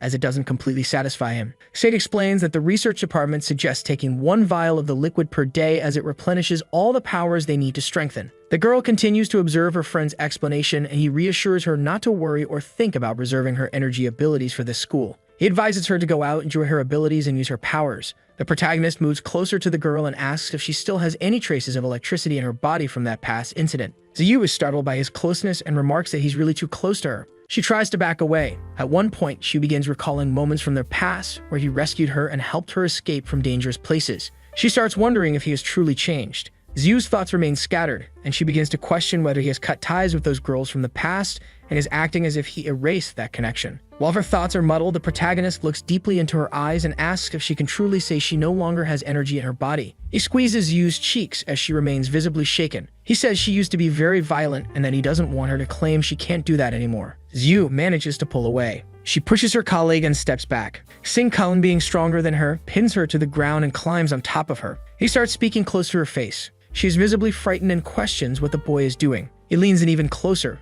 bringing his mouth near hers. The moment he tries to kiss her, the girl turns her face away. She then asks Sing-Kun to get up. She says she is feeling strange. The protagonist doesn't listen to what the girl says. He remains lying on top of her and comments that she smells very nice and that he just wanted to taste her. Ziyu is very frightened. She doesn't quite know how to act or how to get out of the situation. She keeps questioning what the boy is doing and what he is saying about her. At this moment, Sing-Kun begins to transform. His eyes take on a different color, his teeth transform into large fangs, and he becomes quite frightening. Ziyu realizes that he is turning into a monster and that he is trying to eat her. She then unleashes a lightning strike toward him. The lightning transcends the walls and bursts out of the dwelling. The girl who was with them earlier is surprised and wonders if this is why runes for people with transcendent genes really need to be different from the others. In a moment of clarity, Sing-Kun admits that the perfume his friend is wearing was enough to tempt him greatly, causing him to transform into a monster. She feels bad about what just happened. Sing-Kun then admires his friend's powers. He says he will be back shortly. She throws him a mask, saying that if he plans to do something bad, it's essential to wear it. He thanks her and promises to return soon. Before leaving, he tells her not to worry since he is only going to buy something to eat and will bring something for her as well. Sing-Kun leaves the room and as soon as he steps into the garden, puts on the mask his friend gave him.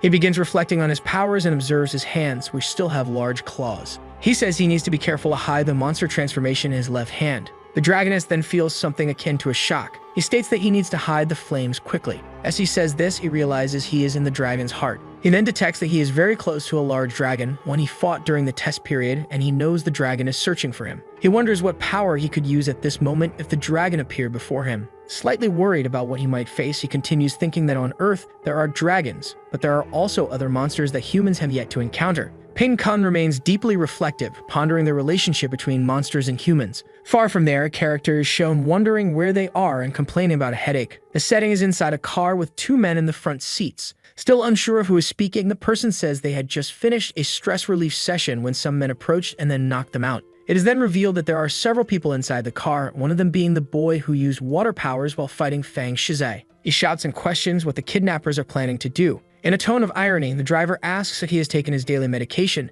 noting that the dosage control might be slightly off. Desperate, the boy continues shouting that he wants to go home, that this is a kidnapping, and that what the monsters are doing is highly illegal. The man in the front seat, wearing a mask and the blonde hair, questions if it's possible, as he can administer the medication precisely. However, he notices that the boy seems different from the others since the rest are still asleep while he is already awake and very agitated. They then realize that the reason the boy is so restless and nervous is that he has more monster genes in his body, which cause him to wake up earlier. Crying, the boy still doesn't understand what's happening. However, the kidnappers continue their conversation, pointing out that he woke up 3 hours earlier than expected. They continue their journey along the road, talking and debating what they could do, and their car is stopped by a hero who delivers a powerful punch, halting the kidnappers. The car then suffers a massive impact, leaving all the occupants deeply concerned. They question what just happened. The blonde-haired boy is introduced as Falcon. The driver asks him to stay in the car to prevent the people inside from transforming prematurely. Meanwhile, he says he will step out to fight the person who stopped the car. At this moment, it becomes clear that the person who stopped the car with a punch was Sing-Kun, who is transformed. Sing-Kun appears behind the car's occupants. Falcon warns that he is behind the driver, but it's already too late. Sing-Kun strikes the window, shattering it and entering the car. He grabs the driver by the neck and throws him out of the car. Using all his strength, he hurls him far from the scene. The driver, confused, questions who he is. Sing-Kun tells him to guess. Sing-Kun declares that he will send him to hell and releases a powerful lightning bolt. Meanwhile, the people who were kidnapped inside the car start showing signs of awakening. The boy with water powers begins shouting, urging them to wake up quickly, as they've been kidnapped. Falcon, the blonde-haired boy, notices the captives waking up and becomes desperate. He grabs a vial of green potion and tries to put it into the mouth of the boy who has been awake the longest. The boy wonders if this is human trafficking and if they are going to die. He pleads to be released. Still panicked, the young man says his wife left him because he has monster genes and he doesn't want to become a monster again. He begs to be freed from the kidnapping. He mentions having children, but the kidnapper dismisses it, even stating that his son will be next. Finally, the captor places the potion near the boy's nose, causing him to fall asleep again. Outside, Sing Kung continues unleashing his powers toward the man who was driving the car. They engage in combat. The man wonders why the flames are blue. He then realizes that Sing Kung is using electricity, and yet the flames aren't canceling each other out, as both can ultimately be affected. At this moment, the protagonist launches additional powers toward his opponent. The long-haired man driving the car notices his hand is badly injured. He wonders why, if it was just part of the blue flame, it's hurting so much. He begins to question if Sing Kung is trying to save the people who were kidnapped. The driver argues that all those people have monster genes and releasing them could cause chaos in the world. He claims that killing the kidnapped individuals is an act of justice and for the greater good. In response, Sing Kung declares that this is human trafficking and has nothing to do with justice. He stomps on the opponent's head. The argument continues with the long-haired man insisting that someone needs to do the dirty work and that this isn't human trafficking. He claims he isn't part of the Redemption Association and doesn't care about it. Sing Kung keeps pressing his opponent's head into the ground while providing more details about the Redemption Association. The debate intensifies with the long-haired man repeatedly asserting he has nothing to do with it and that no one cares about what Sing Kung is saying. The protagonist orders him to shut up and says he will speak only when allowed. He then explains the history of the Redemption Association, its founding, and its purpose. The relationship between the Feng family and the association is also revealed at this point. After realizing that Sing Kung knows a lot about the topic, the long-haired man decides to talk. He admits to only knowing about one secret experiment related to the Feng family. Sing Kung doesn't believe him, but the man continues to insist that he only knows about one secret experiment. The protagonist presses harder on his head, and the man then admits to remembering too. As his head nears the point of bursting, the man confesses. Sing Kung finally relaxes slightly. The man reveals that there are numerous experiments based on monster powers happening all over the country, but he truly doesn't know how many. ActionToon then asks how many are near Kingshore City, and the driver states that only one is close and swears he can take the young man there. The questioning continues, and ActionToon keeps asking the driver various things. He then decides to ask the long-haired boy, who is now only wearing part of the mask, to take him to the monster factory. Experimenting, ActionToon makes a mistake. He turns his back thinking his opponent was injured and couldn't do anything. At that moment, he is attacked from behind with a very strong power. With a tone of vengeance, the long-haired boy wearing the mask says his hand is still functional and ready to be used. Even so, the protagonist manages to dodge and neutralize the opponent's power, leaving him confused about what just happened. The opponent questions how Sing did that, noting that even if he had been prepared, it should have been impossible to defend, especially since he was facing away and the blue flame was used. ActionToon then turns and confronts his opponent about what just happened. He begins transforming into a monster again. He removes his mask, revealing intensely blue eyes and very sharp teeth. At that moment, the surrounding trees are shown, accompanied by a loud scream echoing among them. At the same time, Haven appears with the kidnapped individuals. Falcon continues placing a green liquid near the nose and mouth of the boy who was awake and causing a lot of commotion in an attempt to escape. When the blonde-haired boy looks through the window, he notices Sing Kung approaching. The protagonist wipes his mouth. He doesn't understand how Sing Kung managed to withstand the electric shock his friend had just released. At that moment, Falcon dashes out of the car running.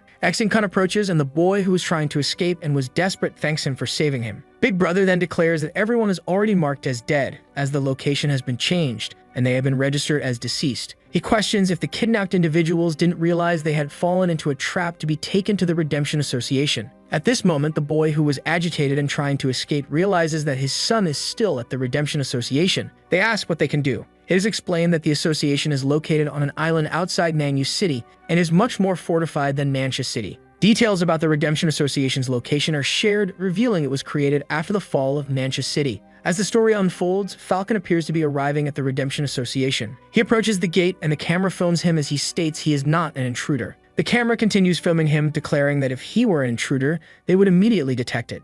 Falcon continues arguing with the person behind the camera, trying to prove his identity. He insists that time is running out and he needs to speak to the supervisor as soon as possible. The person behind the camera asks if he is sure no one followed him there. The blonde-haired man asserts that even if someone followed him, they wouldn't get past the first line of defense, and that if anyone made it, they would simply become food for the monsters. In the control room, the guards question whether he really isn't an intruder. At that moment, it is revealed that Kun is also at the location. He followed Falcon and, despite using other monsters as cover, managed to bypass the system and gain entry. The protagonist is now inside the Redemption Association. In nearby facilities, people are working to further study the monsters. A young man lying on a stretcher and undergoing research wakes up and lets out a loud scream. The doctor in the operating room wonders if the vocal cords haven't been removed yet. The assistant apologizes and assures that it won't happen again. The surgery continues, aimed at further research. The young man on the stretcher, who is about to have his vocal cords removed, begs them not to do it. He is crying and extremely desperate. At that moment, it is noticed that other people are nearby, likely also being studied.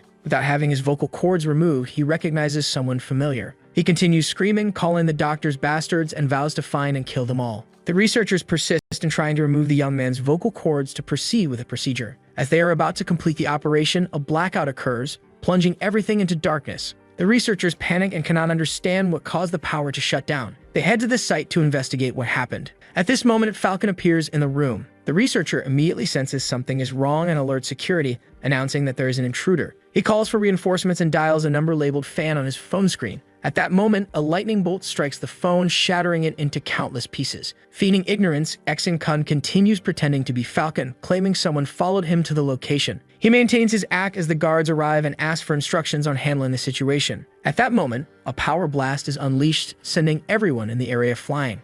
Kun introduces himself, stating it is already too late to stop him. The supervisor becomes furious over the unfolding events. He cannot believe the security system allowed an intruder into the Redemption Association.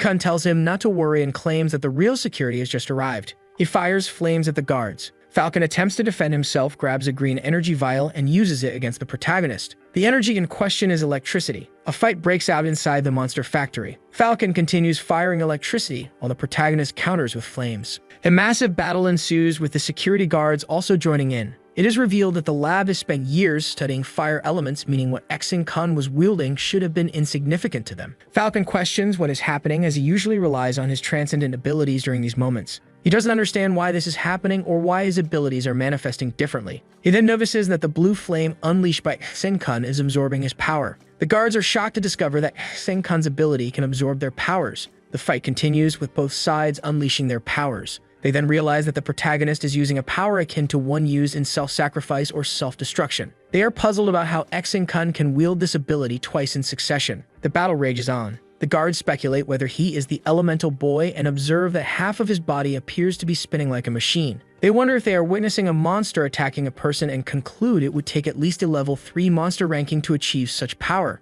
Everyone around is astonished by Kun's capabilities. The guards keep trying to subdue the intruder, using various powers against him, but none are effective. The researcher approaches, attempting to regain control of the situation. Even he, having dedicated years to studying monsters, cannot comprehend what is happening. He states that despite studying the abilities of the Fan family, none of them could do what Kun is doing. It is practically impossible. They realize that Kun's star element is far stronger and more potent than they had imagined. A simple attack would not suffice to subdue him. A final desperate measure is taken to try to control the protagonist, as he is extraordinarily powerful and no one else can match or defeat him. At this point, they still do not realize they are dealing with Kun, treating him merely as an intruder. Suddenly, the boy unleashes a power that temporarily disables everyone else's abilities. No one can release flames, and they realize the intruder's transcendent gene is exceptionally high and his flames possess remarkable quality. The researcher then mentions the eternal flame, and Kun questions what it is. The researcher explains that the eternal flame is what they have been studying, and that the boy could make a significant contribution to the world by using his powers to unlock its secrets.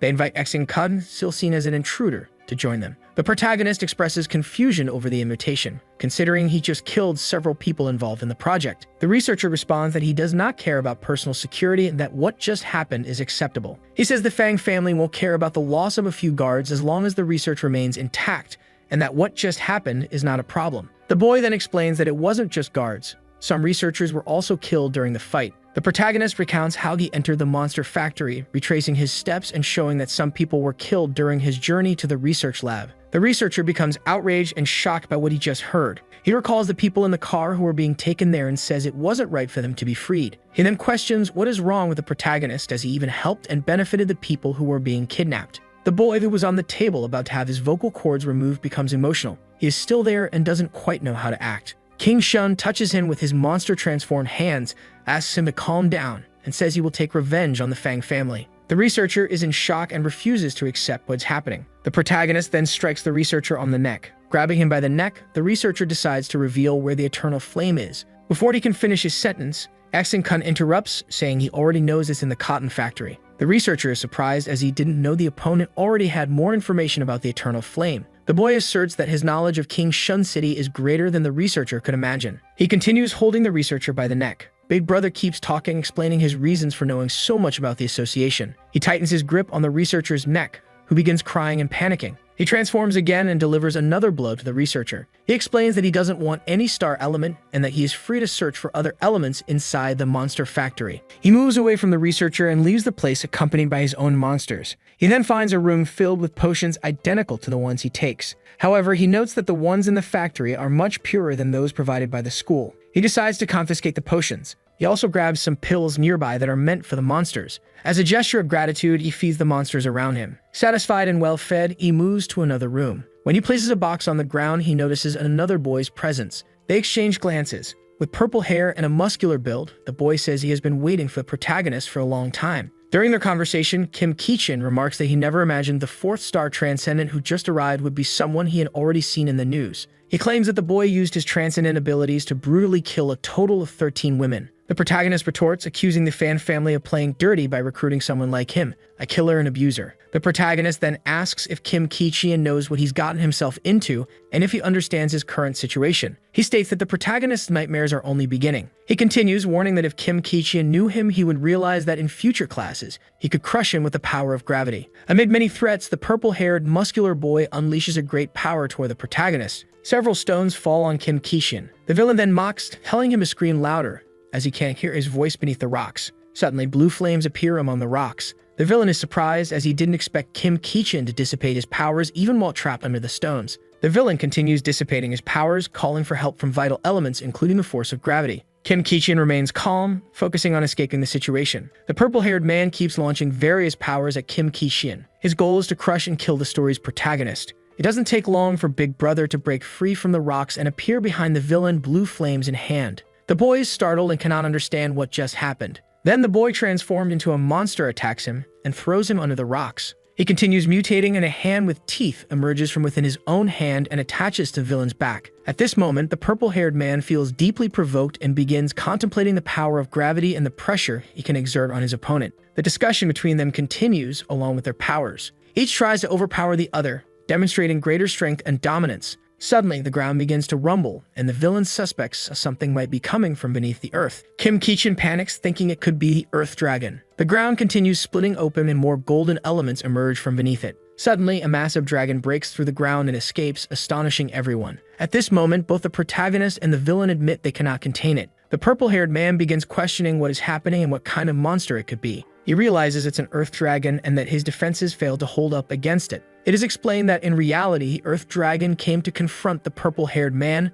not ActionToon. This time, the protagonist unleashes another power and together with the dragon's force, the purple-haired man is defeated. ActionToon grabs the box containing pills and supplements and heads toward his next destination. He then encounters exterminators. The group begins approaching him. The exterminators are hunting the Earth Dragon. As they get closer to the Earth Dragon, they become frozen and petrified. They then notice someone standing in front of the Earth Dragon. They cannot understand who that person is or how they can stand there. They realize it is Sonic Wave, who they thought had already been executed for murdering 13 women. The woman leading the group declares that if he killed women, she will kill both him and the dragon. At that moment, the dragon releases water, forcing the woman back. The purple-haired villain thinks someone has come to rescue him. He then realizes that the exterminators are there to kill him too. He begins unleashing his powers in an attempt to defend himself. The woman regains her strength and launches another attack, forcing both the dragon and the man away. The fight continues and Sonic manages to escape. The purple-haired man starts running in the opposite direction. Before he realizes it, he is inside the dragon's mouth. It turns out another Earth Dragon took advantage of his distraction and captured him again.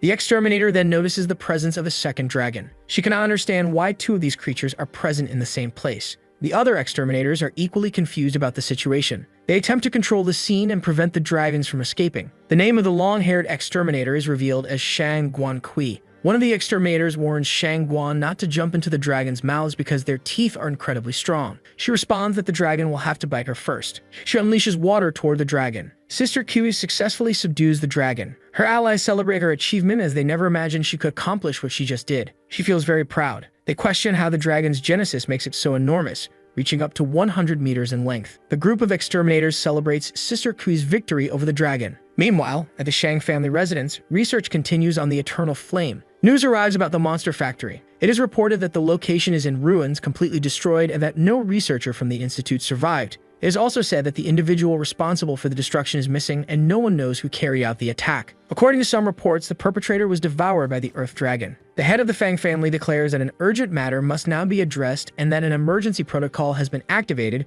because the monster factory has been exposed to the public. He believes there might be some repercussions, but only something verbal. They then access the last message left by the director and researcher of the monster factory. The final word he spoke was blue flames. They begin questioning what this could mean.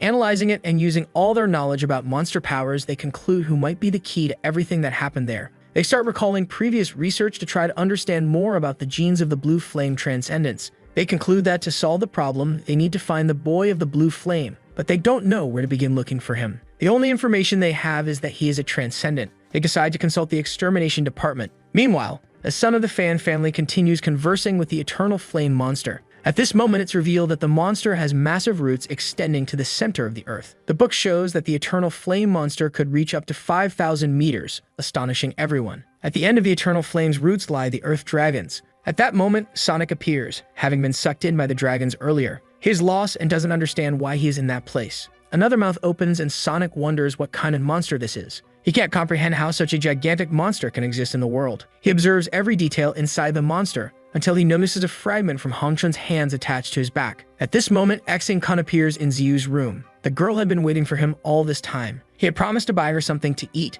and now he shows up with a box and hands it to her. He then wonders how they will proceed, whether to continue using the Earth Dragon or the monster's power to track him down. At the Eternal Flame Research Center, they announce they will begin a search to identify the boy of the blue flame. The Eternal Flame starts showing signs of activity and begins to open. The researchers are alarmed. They say the director should return because ever since he left a short time ago, the Eternal Flame has been signaling and moving. Elsewhere, new characters appear. These characters seem to be conversing with a captain. They discuss their ranking. It's explained that they were summoned for a mission assigned by the Fan family. At this moment, they make it clear that no matter who the intruders are, they will exterminate them and leave no survivors. Without revealing the director's identity, the characters shown have visible battle scars on their faces. The director orders them not to let anyone escape. The characters leave the room to hunt down the intruder who destroyed the monster laboratory. Another character named Vanish enters the story. He observes everything happening attentively. Using his powers, the previous characters suddenly disappear, leaving Vanish startled by what he just witnessed. Frightened, Vanish kneels beside the leader of the Fan family. He says his aura was cancelled and that it was the only way he found to survive. He also asks for a chance to prove there were no intruders at the site. He explains that there were monsters composed of petals and that it was odd no one transformed into a monster until the flower bloomed. They ask him if there were 4 flowers in total. He says they could turn invisible and also wielded eternal flames. After Vanish's revelations, the leader declares that these monsters will kill many people and orders them to report to the exterminators. They continue investigating the Eternal Flame. They don't understand why the plant is opening or what triggered it. The leader approaches. His suspicions come to light, and they realize that the flower has undergone a genetic mutation. Far away, Xing Kun talks to Ziyu. She questions why the boy is looking at her so strangely. She asks if he wants to eat again. He replies that he doesn't, that he already drank his potion during the night, and that now it will take about 10 days for him to feel hungry again. The hero explains that he needs to start stabilizing monster genes with transcendent genes to control the intensity of hunger and rage when he becomes human. He approaches Ziyu and tries to touch her. The two are sitting on the ground. The girl looks at him with fear and hesitation, but does not move away. At this moment, Xing Kun begins to transform, and once again, his hands release a large claw with blue lightning emanating from them. Ziyu then asks him to touch her. He warns that it will hurt momentarily, but assures her that afterward, she will be ready. She expresses her desire to absorb a bit of his power. At that moment, the girl feels a massive pink shock. She then says her transcendent genes are becoming much more active. Several pink lightning bolts begin to appear. She continues to absorb her friend's powers. Meanwhile, in the institution's director's room, information arrives that the electrical circuits are malfunctioning. A blackout occurs. The institution's director tells his assistant not to worry, stating that the institution is full of geniuses and talented people, and it is probably just someone testing something. They joke about the electricity bill they might receive at the end of the month. The director reassures her, saying electricity bills are always high, but talent is priceless. The exterminators then call the school's director. He answers the call. He realizes that the blackout is affecting the entire city, not just the institution. He explains that it is just Ziyu and there is no need to worry, as the bill will be reimbursed. The institution's location is explained. It is situated in Kinkyu City. It is also revealed that the city is an island and the third largest city in Shuaxia. The concern over the electricity bill is elaborated on, highlighting how much energy Ziyu consumes in the city. The extermination headquarters speculates about Ziyu's abilities, noting that she is only recently awakened and must have an extraordinary body to handle such immense energy. It is explained to her that no one with transcendent genes has a pure body, which allows her to sustain high levels of elements, especially electric ones.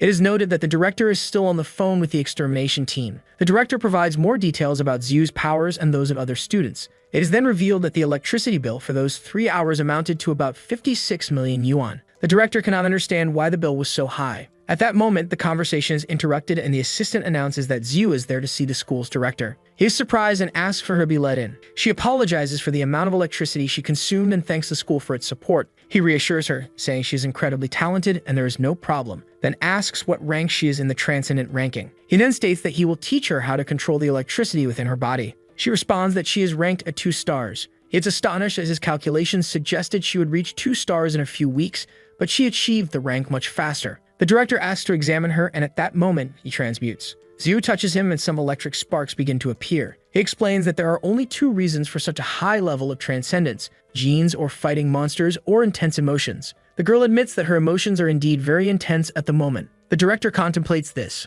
Hexing-kun then pats his friend on the head and says he will make the institution proud, expressing his gratitude and promising that he will graduate. The director laughs and asks if he still plans to graduate after everything he has already caused in the institution. The director adds that Ziyu is doing well and is ready for the next star in the ranking, but for the boy, it is different. He explains that to achieve 2nd place in the ranking, it requires transforming and transcending his genes into one of the elemental genes. The explanation continues, detailing why the boy will not be able to rise in the ranking so quickly. Hexing provides details about a technology that had never been used before, explaining that it wouldn't be enough to prevent the apocalypse. This surprises the director, who hadn't expected him to know all of this. Sting-kun continues explaining how he knows all this information, leaving the director even more shocked by his knowledge. He then asks for more fluid elixirs for himself. The director says it's not that simple and explains that his elixirs aren't as cheap as the energy consumed by Ziyu that night. The boy and the girl then say goodbye to the director and leave the room. The director asks them to return. He says he'll give Sing-kun another chance. He explains that the institution is about to select new participants for upcoming competitions,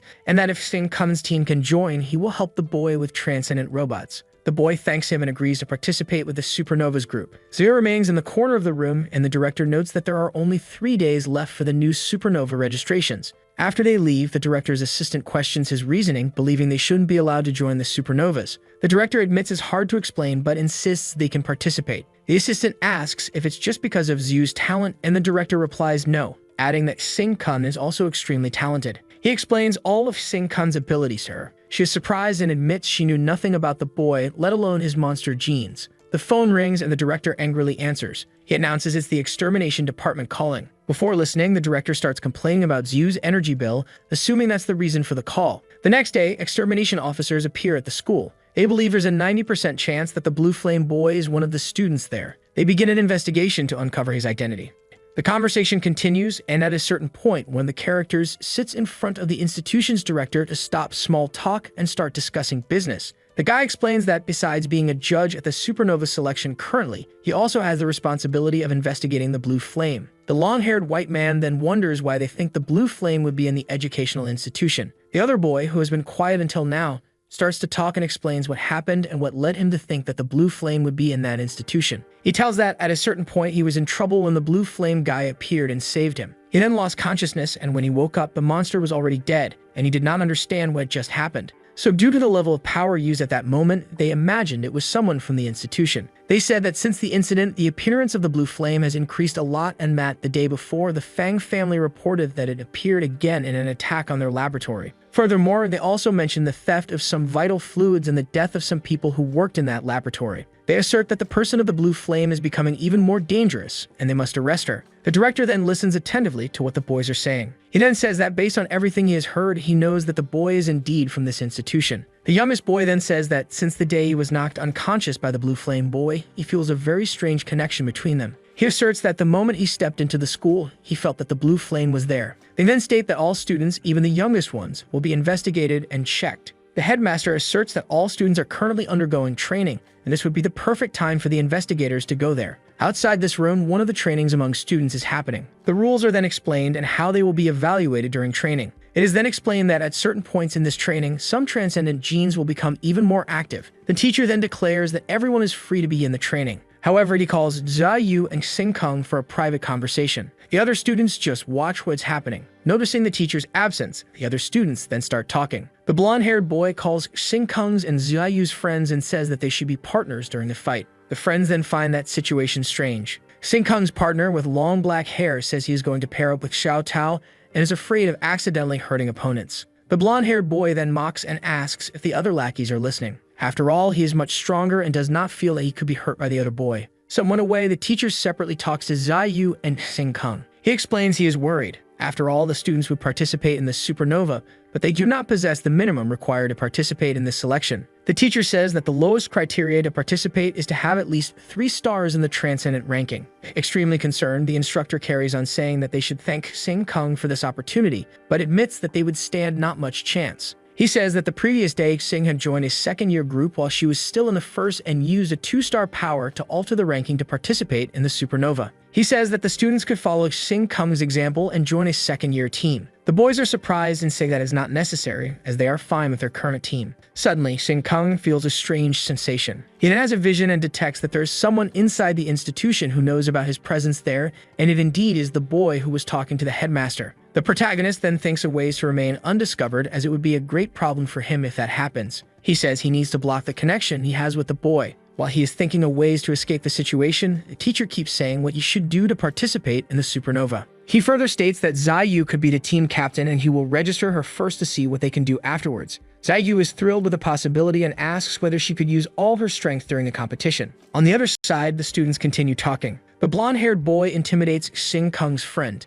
saying that his leader won't be able to protect him forever. At that moment, they are surprised by a light that cuts across the sky. Suddenly, several pink rays start to dispel. It's Zha Yu again. The boys then move away after the incident. Now talking to the teacher, Zha Yu asks whether what she just did is acceptable. He says yes, and that it was a great demonstration. At this point, Director Yang's secretary asks to speak with Professor Bu Liang. She inquires whether Xing Keng is with him. Assessing the situation, the protagonist then understands that the exterminators are around. It's requested that all students gather. They question what is happening and whether the exterminators have arrived. The tallest exterminator with green hair leaves the mission to the shorter boy. He asks if he has not yet found the person. The smaller boy is introduced as Lin Chai. He claims he knows that the person from Blue Flame is in that place, but the connection he previously had disappeared at that moment. But that does not matter after all. He continues to sense the presence and smell of that person. A shower of metals and meteors then falls from the sky. The story goes back in time 2 months earlier. A destroyed building is shown in the picture. Below, 2 boys are talking. One of them is the captain. One of the boys then reports to the captain and says that the vice captain was able to destroy a monster inside that building. The great captain then gives the order to evacuate the area, fast. The other guy then grabs a radio and gives the orders to evacuate the district immediately. The captain then casts a metal power around him, surprising those around him. Then the building collapses and the whole structure falls to the ground. Then the exterminator, who appears in the story seeking the Blue Flame boy, emerges from the ruins and says there will be payback for what happened and that he'll make the captain pay for it. He is introduced as the vice captain. In the present days, Lin Shi appears releasing an element from his hands, causing the other exterminator guy to question what is happening. He tells the boy to destroy the 5 elements of his own formation. Their conversation continues and Lin Shi continues to produce more elements. He then fires again, causing pieces of metal to fall on the students who are training nearby. Everyone is confused and don't understand what the exterminators want. Xing Keng then realizes that the boy can feel metal elements in his body, hence why they're all throwing their powers. He fires all metals at the students. As everyone panics, Xing Keng thinks of a way to get out of the situation. He then asks Zihu to stay away from him and assures her that everything will be fine. Lin Shi says he has found the Blue Flame boy. Various metals are fired towards Xing Keng. He acts oblivious and questions if it's just a test to assess his abilities.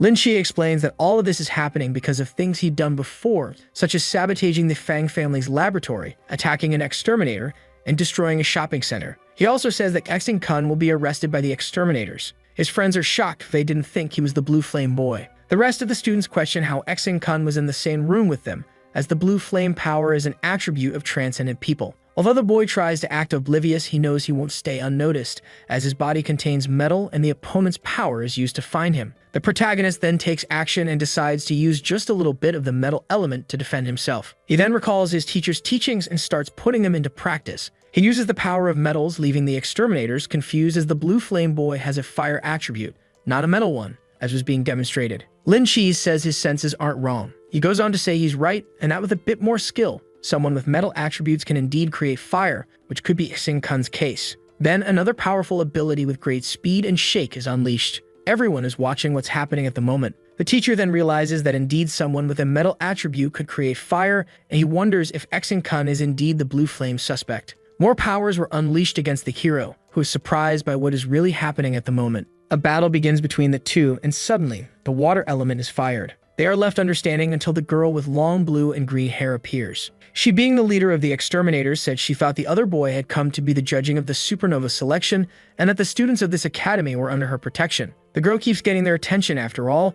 They didn't obey her orders and did something they shouldn't have done. Lin Shi then tells Shang Guanqi to keep away from him. She is outraged by the request. After all, no one can tell a girl to back off. She then begins to transform and calls him insolent. She unleashes a great power of water towards him while getting quite irritated. The discussion continues, and Kui explains that he was observing and monitoring the campus when the Fang family's lab was destroyed, and that night, no one left the school. So the Blue Flame Boy wasn't there. Exing Kun doesn't understand why she is defending. The eldest boy of the exterminators then says he made a mistake. He apologizes, takes Lin Shi, and says he's going to prepare for the supernova selection. Exing Kun then appears and goes to talk to Shangguan. He states that monitoring all students must be quite tiring given that the institute is very full. She then turns her back and says that no one has time to monitor every day. And she says that she defended him, given that her ability to read people shows him not to be a bad person. Ziyu appears to be jealous of the relationship between Exing Kun and Shangguan. The long-haired girl then turns to Ziyu and says she has some requests for her and some opportunities. She then says she is leaving and asks for the students to stay strong and study hard. The teacher observes the interaction between the students and realizes they weren't joking when they said they wanted to participate in the supernova selection as they possess great powers. He realizes that even excluding the powers of the other two who haven't woken up yet, combining the power of Ziyu with that of Exing Kun, they have a strong chance of winning. The day of registration for the supernova arrives. Some teachers are together in a room. They both comment on the teams that are participating and which one has the best chance of winning. One of them asks if the teachers heard the news and claims that Bu Liang made a special request to lead a first-year team to compete against them. Everyone is surprised. After all, it is not common for a first-year team to compete in the supernova. At this moment, Bu Liang opens the door and enters the room. Everyone is surprised again. After all, they didn't imagine that this would really happen. Far from there, in the dormitories, a blonde-haired boy tries to convince Exing Kun's friend. He says he is very envious since Exing Kun promised to give life essences to his friend, and that this would be enough for them to take twice a day. The blonde then says that the other guy needs to wake up as quickly as possible, and that the Fan family has a method to initiate the awakening, and that this is what he needs most at this moment. Under great coercion, the blonde insists that he needs to wake up at that moment to pass the final test, and that this is more important than sticking with his partnership with Sing and Ziyu. The boy gets angry as they are talking about him and his sister. He asks the other blonde-haired boy to step back. They start a debate, and the long black-haired boy says he will always stand beside Big Brother. Annoyed, the blonde boy then grabs his classmate by the collar and lifts him up high. The argument continues heated, and he tries to convince him that he should leave Big Brother's side and think on his side because on Sing's side, he could lose a lot and gain others. The hero's friend manages to get away and says he will always be with him even in death, and that Sing is not as foolish as he thinks and is like a younger brother. The blonde-haired boy gets irritated and questions whether Zhang Sheng is ready for the worst years in his life. Zhang Sheng responds that if this is the case, it would be better not to wake him up after all. If this happens, he will fight with the blonde-haired boy for the rest of his life. Threats continue from the blonde boy's side, who says he will use a few surprises every night to disrupt Zhang Sheng's peace. Exing Kun's friend then asserts that if it weren't for Big Brother, he would have died long time ago, and because of this, he will spend the rest of his life helping his friend. The argument continues to heat up between both sides. The blonde-haired boy then makes an even harder threat, saying he is going to kill both Zhang Sheng and his sister. Not so far from there, Fang Zhai makes his appearance in the story again. He is accompanied by the boy who had previously unleashed the power of water in the story. They are discussing Kun and the boy's powers. Later on, Zhang Sheng and his sister head to Big Brother's room. The door opens, and they both step into the room. Kun then announces that he will provide special training for his peers and asks them to close their eyes. When he notices Zhang Sheng and his sister removing their socks, he is puzzled as to what this means. Zhang Sheng then threatens to put the sock over his sister's head, Xiao Tao. She becomes panic-stricken, questioning if he is planning to murder her. The trainee is interrupted by Kun, who resumes speaking about the training and urges them to close their eyes again. Before the conversation continues, Xiao Tao breaks the silence and questions whether Kun is truly the Blue Flame boy. Zhang Sheng then draws his sister's attention and questions what she is talking about. Without a second thought, Kun decides not to lie to his friends anymore and confesses that he is indeed the Blue Flame boy. The siblings are shocked and confirm that their friend is indeed very strong. They are extremely surprised by the revelation they just uncovered. Zhang Sheng, meanwhile, wonders how his sister knew all this. She then claims that she noticed something strange, seeing as exterminators wouldn't come for Kun for no reason. She shares that she paid attention to Xing's reactions and realized the boy was nervous, which would be unnecessary unless he was the Blue Flame boy. She also points out that she noticed Xiu's reactions and saw her behaving only delicately and with no major concerns, something she has never seen Xiu do before. Zhang Sheng still can't believe how his sister knew all this and could have associated Kun as being the Blue Flame boy. The protagonist then questions whether his friends will drift away after learning about this. He asserts that he isn't a bad person, and that he only uses his power for good. Xiao Tao then states that, if not for their friend, they would already be dead, and regardless, he is very special and will continue to be. She further contends that the destruction of the Feng family's laboratory was significant since they were hiding something and their research was unethical. She continues, saying she won't drift away because ever since Zhang Sheng decided to stand by Kun, so did she, and that will never change.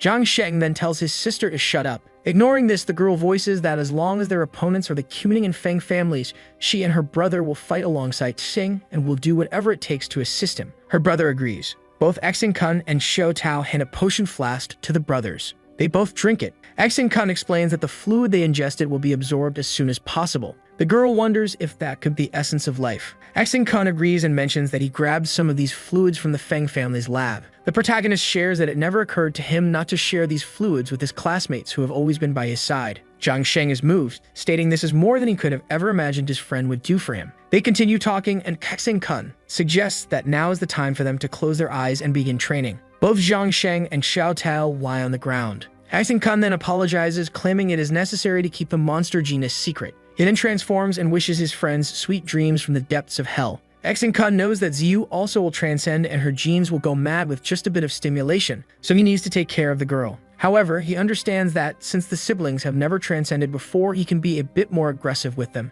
He touches the siblings, who are still laying on the ground, confused about what's happening, with their eyes closed. Suddenly, Xiao Tao gets transported to another place. She feels as though she's rolling in grass, wearing pink pajamas with hearts. She wonders what this place is and what these clothes are that she's wearing. She then perceives herself to be in a nightmare. She becomes quite frightened. A teddy bear near her starts to transmogrify. She becomes even more terrified and wonders why her dream has changed. She says the teddy bear, which always used to transmogrify in her dreams, seems even more agitated now. The creature grows to unimaginable heights. The little girl just watches. Lin Qi then approaches the room and senses that something unusual is happening, as there are yellow lights surrounding the dwelling. Lin Qi appears to be quite disturbed by the situation and says that Kun's room is emitting an aura he has never seen before. He remains convinced that Kun is indeed the boy of the blue flame and intends to reveal this during the supernova selection. Suddenly, a noise sounds. It's an emergency call from the exterminators. They perceive this as something bad. The exterminator boys realize that the North District has been attacked. They reach the site and see that the North Circuit indeed has been assaulted. Everything is on the ground, the smell of blood is strong in the area, and there are no signs of survivors. Other exterminator personnel begin to arrive at the site to assess what happened. They wonder if there was a monster in the area. They then engage in a discussion in an attempt to figure out what was taking place and the reason for such destruction. Suddenly, a noise splits the sky and everyone looks up in terror. A monster then appears, unleashing great powers. All the people are left in utter shock by this circumstance, without understanding exactly what is happening. The headphones carrying one of the exterminators fall to the ground and open a crater. They don't quite understand what is happening, as it seems to be an invisible force. They question whether this would be a monster or a dragon heading to the place. They then advise to prioritize their own safety. They realize they can't block this strange force attacking them. They then notice that the invisible monster is at least 40 times stronger than them in terms of power. The character with tied up and brown hair then throws a bit of blood, claiming it to be a sacrifice. This is her attempt to try to block the situation. Another guy says that Mei shouldn't have done that they just needed a bit more time to be able to dominate that monster that was on site. All the exterminators continue arguing in an attempt to understand how they could master the monster and save what was still there. He then claims he did that with the intent to save the captain's life, since he, many times, used powers to protect them and save their lives. And now it's her turn to also protect the captain. The captain says that this is unnecessary and asks the girl to stop. He says he is the captain and asks everyone to listen to him. The others keep saying that what she is doing is exactly because of him being the captain. And for that reason, he should stay alive while everyone else should die at that moment. Discussion continues. Some argue that the captain must stay alive while everyone else sacrifices themselves for him. Thus, all the others die, leaving the captain in despair. He questions if he is truly strong. He wonders if he could have protected all the others who died in vain to shield him. He resolves to find a safe place and report the situation to the control center as quickly as possible. The captain starts hearing noises similar to those he heard earlier, but they remain distant. He wonders if it's still the invisible monster and asks what it wants. Many people have died trying to save him. As he looks around, he notices several monsters nearby. He questions where they came from. The captain realizes there's no safe place at that moment, but he must report the situation to headquarters as soon as possible. When he grabs his phone to send a message, he finds there's no internet or cell signal. The captain assesses that the elemental powers are so strong they are blocking the signal. This prevents him from sending the message. He decides to run as fast as he can. While running, he tries to regain cell signal, but with little success. Suddenly, a weak signal appears, and he manages to make contact. He calls for help, urging HQ not to send anyone below the 4-star rank. He explains that the power levels are extremely high and that invisible monsters are attacking them. He suspects that all the monsters are ranked above 4 stars. After successfully sending the warning, he feels somewhat relieved and declares he can now fight the monsters, even if it means his death. Suddenly, Shangguan appears. She unleashes her water power and apologizes for the delay. The captain tells her to be careful. Before he can finish, she interrupts him, stating that the monsters only attacked because they were likely looking for a quick meal. The captain tries to explain, insisting otherwise, and describes the terrible scene he witnessed. Far away, Shang Kun is fully transcended. He explains to his siblings that after adapting transcendent powers, humans believed they could control monsters and dominate the world. But in reality, they were wrong. Completely transcended and transformed, the protagonist continues narrating the story, explaining to his friends what it all means. He then grabs Zhang Sheng by the arms and lifts him into the air. While Xiao Tao is lying down, she also hears the noises from her companion. Shang Kun evaluates how his friends are sleeping at that moment. He notes that Xiao Tao's dream seems normal, typical for someone who is afraid. However, Zhang Sheng's condition appears a bit strange. Suddenly, enraged with anger, Zhang Sheng rises from the ground and, now awake, declares that he is going to kill someone. Both Shang Kun and Ziyu are surprised and congratulate him for waking up. At this moment, Xiao Tao also awakens, and the siblings realize what has just happened. Overcome with emotion, Zhang Sheng begins to cry, saying that he will always stand on Shang Kun's battlefield because Shang Kun helped him awaken. Shang Kun explains what happened and why the genes were activated. The friends continue talking and mention that the selection for Supernova is about to begin, with Lai Qi Kun joining the powers of Shang Kun, Ziyu, and now Zhang Sheng, who has finally awakened. They have a strong chance of winning the competition. The quartet then bids each other farewell. Shang Kun warns his friends not to drink water in the coming days. He advises them to drink the fluid of life if they feel thirsty. Zhang Sheng wonders if he is dreaming and questions whether he has truly awakened. At that moment, Xiao Tao realizes that Shang Kun wanted her to participate in the Supernova selection. She asks her brother if she understood correctly. Her brother replies that they will do anything Big Brother asks of them, and that this is just the Supernova. The older brother adds that it is a great opportunity. After all, they now have the power to participate in Supernova as candidates. A week later, the Supernova selection begins. Teams begin preparing for the selection. The blonde-haired boy is seen drinking the essential fluid of life. A friend asks where he obtained that fluid. He explains that he got it from Zhang Sheng. Apparently, the recently awakened boy had left some of the fluid in bottles inside his shoe, which he took and drank. The friend asks if he isn't afraid of retaliation, and he says no. Since Zhang Sheng is just someone close to Ziyu's team, it wouldn't affect him. He adds that their leader is from the Fang family, meaning they are not playing in the same league. The blonde-haired boy then outlines the plan in case they face Ziyu and Xing Kun's team during Supernova. He says that the little girl, Xiao Tao, can be easily controlled and that, if manipulated correctly, she might even join the Fang family in the future. The friend warns him not to underestimate Zhang Sheng too much. Now that he is awakened, he could cause problems. The blonde-haired boy dismisses this concern, insisting that Zhang Sheng still has some essential fluid of life left, which he plans to continue stealing and drinking. Therefore, they must stick to the plan. It is explained that the school has set up several cameras on the battlefield, allowing any student to watch through the school system. They grab a phone and start checking what's being recorded through the school cameras, noticing that the supernova has already started. It is then explained that the most arrogant team has already been introduced. The blonde-haired boy wonders which team that this could be. The time comes to present the teams with the highest chances of winning. The first team with the most potential to win is the *** Queens on Flames ***. The attributes of the participants in this group are detailed. Their rankings and how they could win the competition are explained. This group includes Fan Jizai. After the team captain is introduced, Fan Jizai is presented, along with his affiliation with the Fan family and the extent of his powers. The next group with high chances of winning is composed entirely of women and is called ***, Heartbreakers ***. The women in the group are introduced along with the captain and her genes as well as the powers the group possesses. The third team with strong chances of victory is called ***, Shield and Sword ***.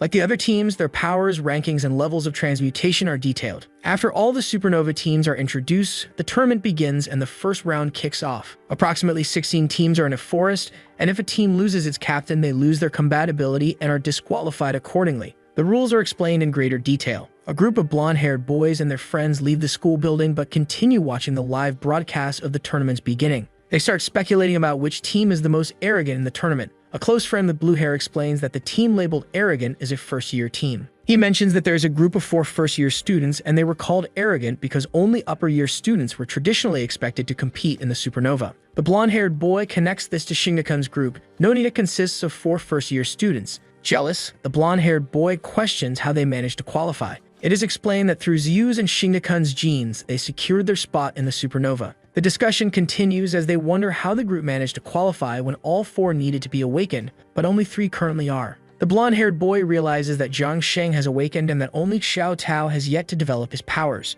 The friends are outraged as Zhang Sheng had been dormant until recently, and now, despite his awakening, it seems too early for him to compete in the supernova. During the supernova battle, a boy appears and confronts the brothers Zhang Sheng and Xiao Tao. He mentions it's been a long time since he last saw them. The boy is introduced as Mei Xiaolong, the captain of the Black Horse team. He says he never expected to see the brothers in a supernova selection. He asks if Xiao Tao and Zhang Sheng remember the day they left school. He recalls moments from their past and realizes that they, too, have awakened since they are participating in the supernova. He also notes that their team has been nicknamed Arrogant and warns them to be careful. After all, the battle could begin at any moment, and it's not far from starting. At this moment, Sing Kun appears and says he didn't expect them to be there to fight them directly. While they argue and try to assert which group is stronger, the teachers have their own discussion in the staff room. They question how Bu Liang managed to qualify a first-year team for the supernova competition. Another teacher with red hair mentions there are 6 teams composed entirely of second-year students, totaling 30 participants.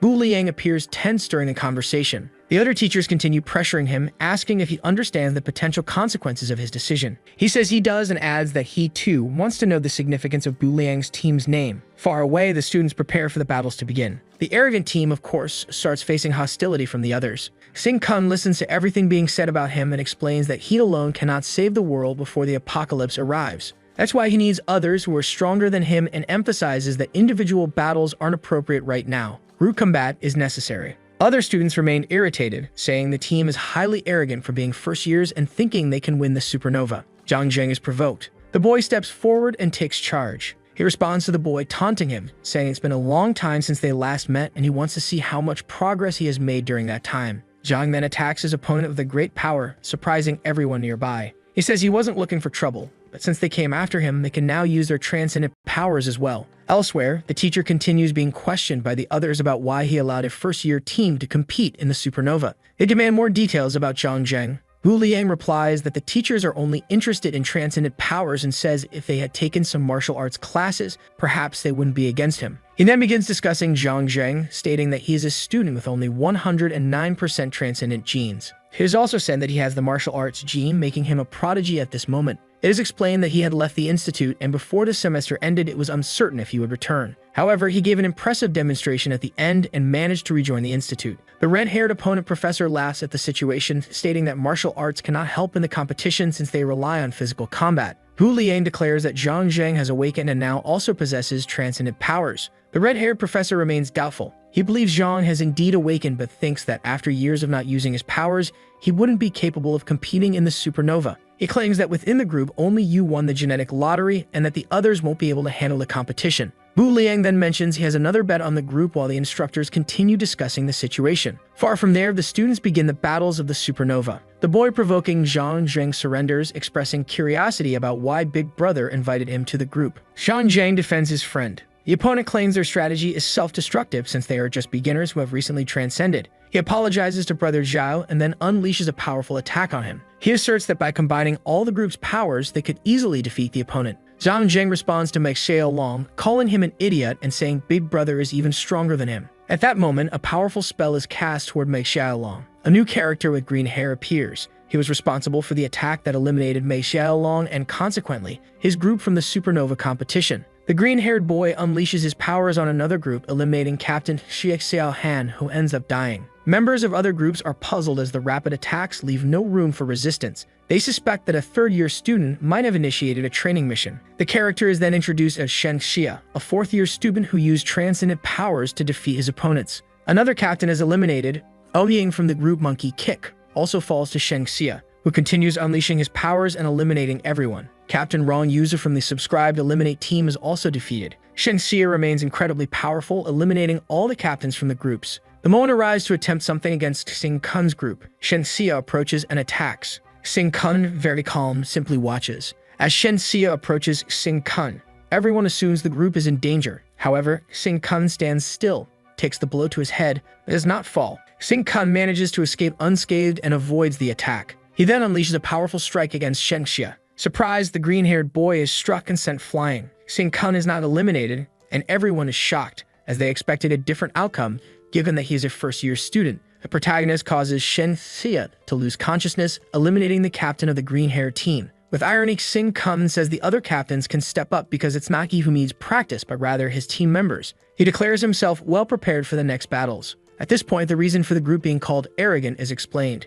Despite being a first-year student, Xing Kun seems much older and more experienced than the others. Xing Kun then challenges one of the top 3 favorite teams to win the competition. Everyone is surprised by Xing Kun's strength, which many had not witnessed before, realizing how powerful he truly is. The groups begin to strategize, planning to eliminate the arrogant team. Xing Kun is pleased and continues calling out his opponents for battle. Other participants start suspecting something unusual, noting that Xing is just a first-year student, but has already eliminated Shen Xia, who was considered one of the strongest. The other participants remain quite stunned by what just happened. Some believe Shen Xia made a mistake and was therefore eliminated. Others think Xing Kun is truly very powerful and possesses great abilities that many people hadn't imagined. At that moment, another participant grabs Xing Kun's hands. Shen Xia interrupts and says it's they who need to practice, as Xing Kun has already been practicing enough. Shen Xia then grabs the opponent by the arms and unleashes Dragon Power. Another participant mocks him, saying that with only 39% transcendent genes, he shouldn't dare to attack. Shen Xia continues the battle, declaring that power doesn't determine greatness or superiority. The battle goes on, with Shen Xia trying to subdue his opponent and win. Amid sarcasm and criticism, they continue provoking and hurling powers at each other. Shen Xia then admits that his genes are inferior, but asserts that he will still use his life to fight.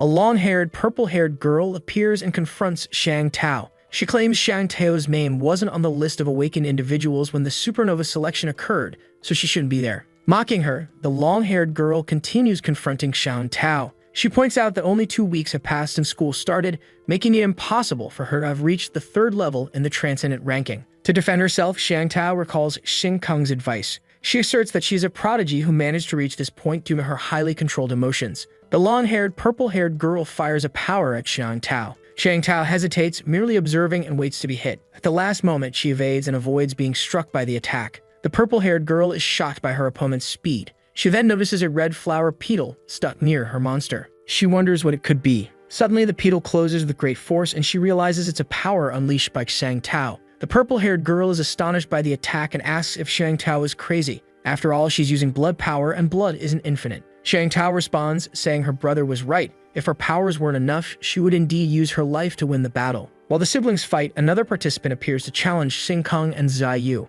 He claims that a first-year student shouldn't be attacking them. At that moment, Xing Kung stands behind Zai Yu and is taunted, accused of hiding behind a girl. The provocations continue from the boy with white dreadlocks. As they talk, Xing Kung senses someone behind him and unleashes a power. Even with his back turned, the attack nearly hits the girl sneaking up on him. She is startled, wondering how he knew she was about to launch an attack directly at him. The boy with white dreadlocks questions what happened and how Xing Kang managed to neutralize the attack without even seeing it coming. The opponent realizes that Xing Kang's abilities are far superior to what he imagined. They also begin speculating about what kind of monster he might be, since it makes no sense for a first-year student to defeat the top opponents. At that moment, Xing Kang asks Xiaoyu if she's ready to start the battle. She says yes. Xiaoyu begins preparing to attack. Several pink lightning bolts start emanating from her. The boy with white dreadlocks notices something strange, as powers usually don't require activation. He realizes something is different. Only a rare power requires activation. This specific power is possessed by only a few people, typically those with 94% transcendent genes.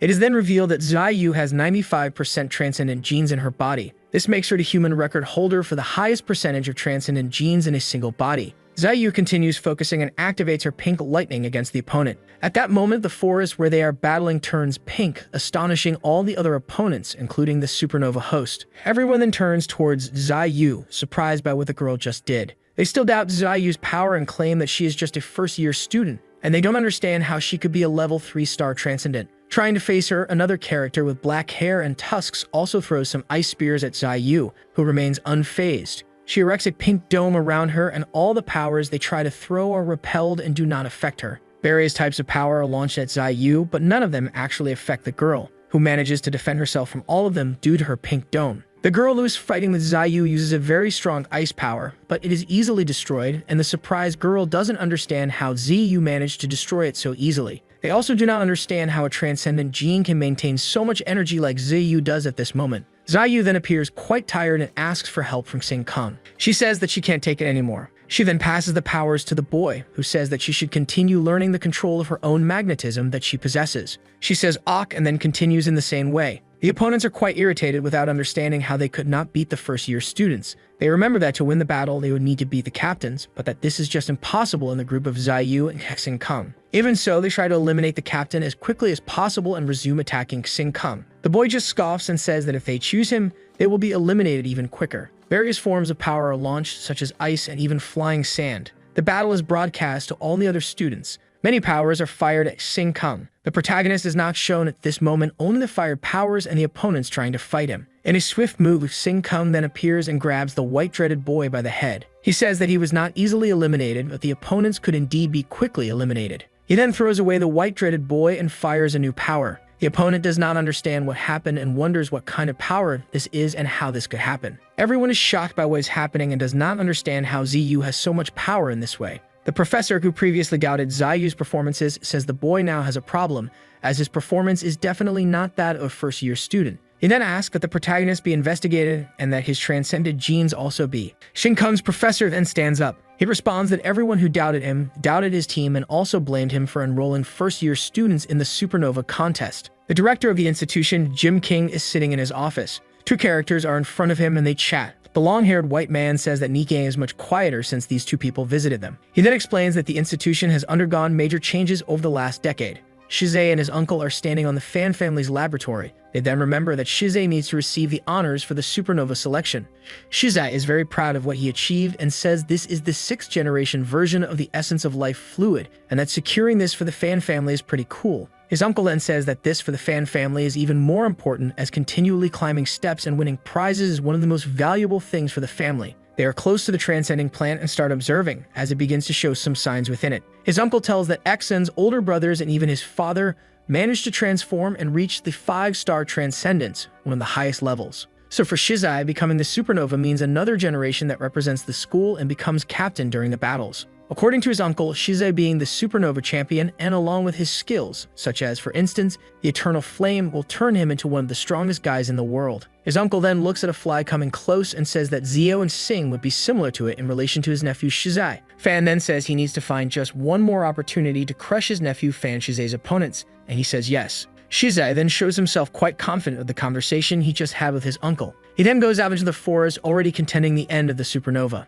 He believes it's not just Rouge watching, but also cameras live broadcasting throughout the forest. Shizai then unleashes the power of fire. He continues walking and believes he can indeed beat the protagonist in the supernova competition. As he gets closer, he sees Xing Kang also approaching the next supernova competition location. He realizes that the boy has reached this position with a chance to win and thinks the boy is really lucky. However, he says it's just that and that Xing Kang couldn't possibly know the exact location of the prize. While he's immersed in his thoughts, he realizes Kun is running towards somewhere. He doesn't know exactly where. When he notices, the protagonist is heading towards the prize location. He thinks it's just a coincidence and not something Kun would really know where he was going. Shize doesn't question if the boy really knows the exact location of the prize. Even so, he continues to underestimate and say that the boy is just lucky.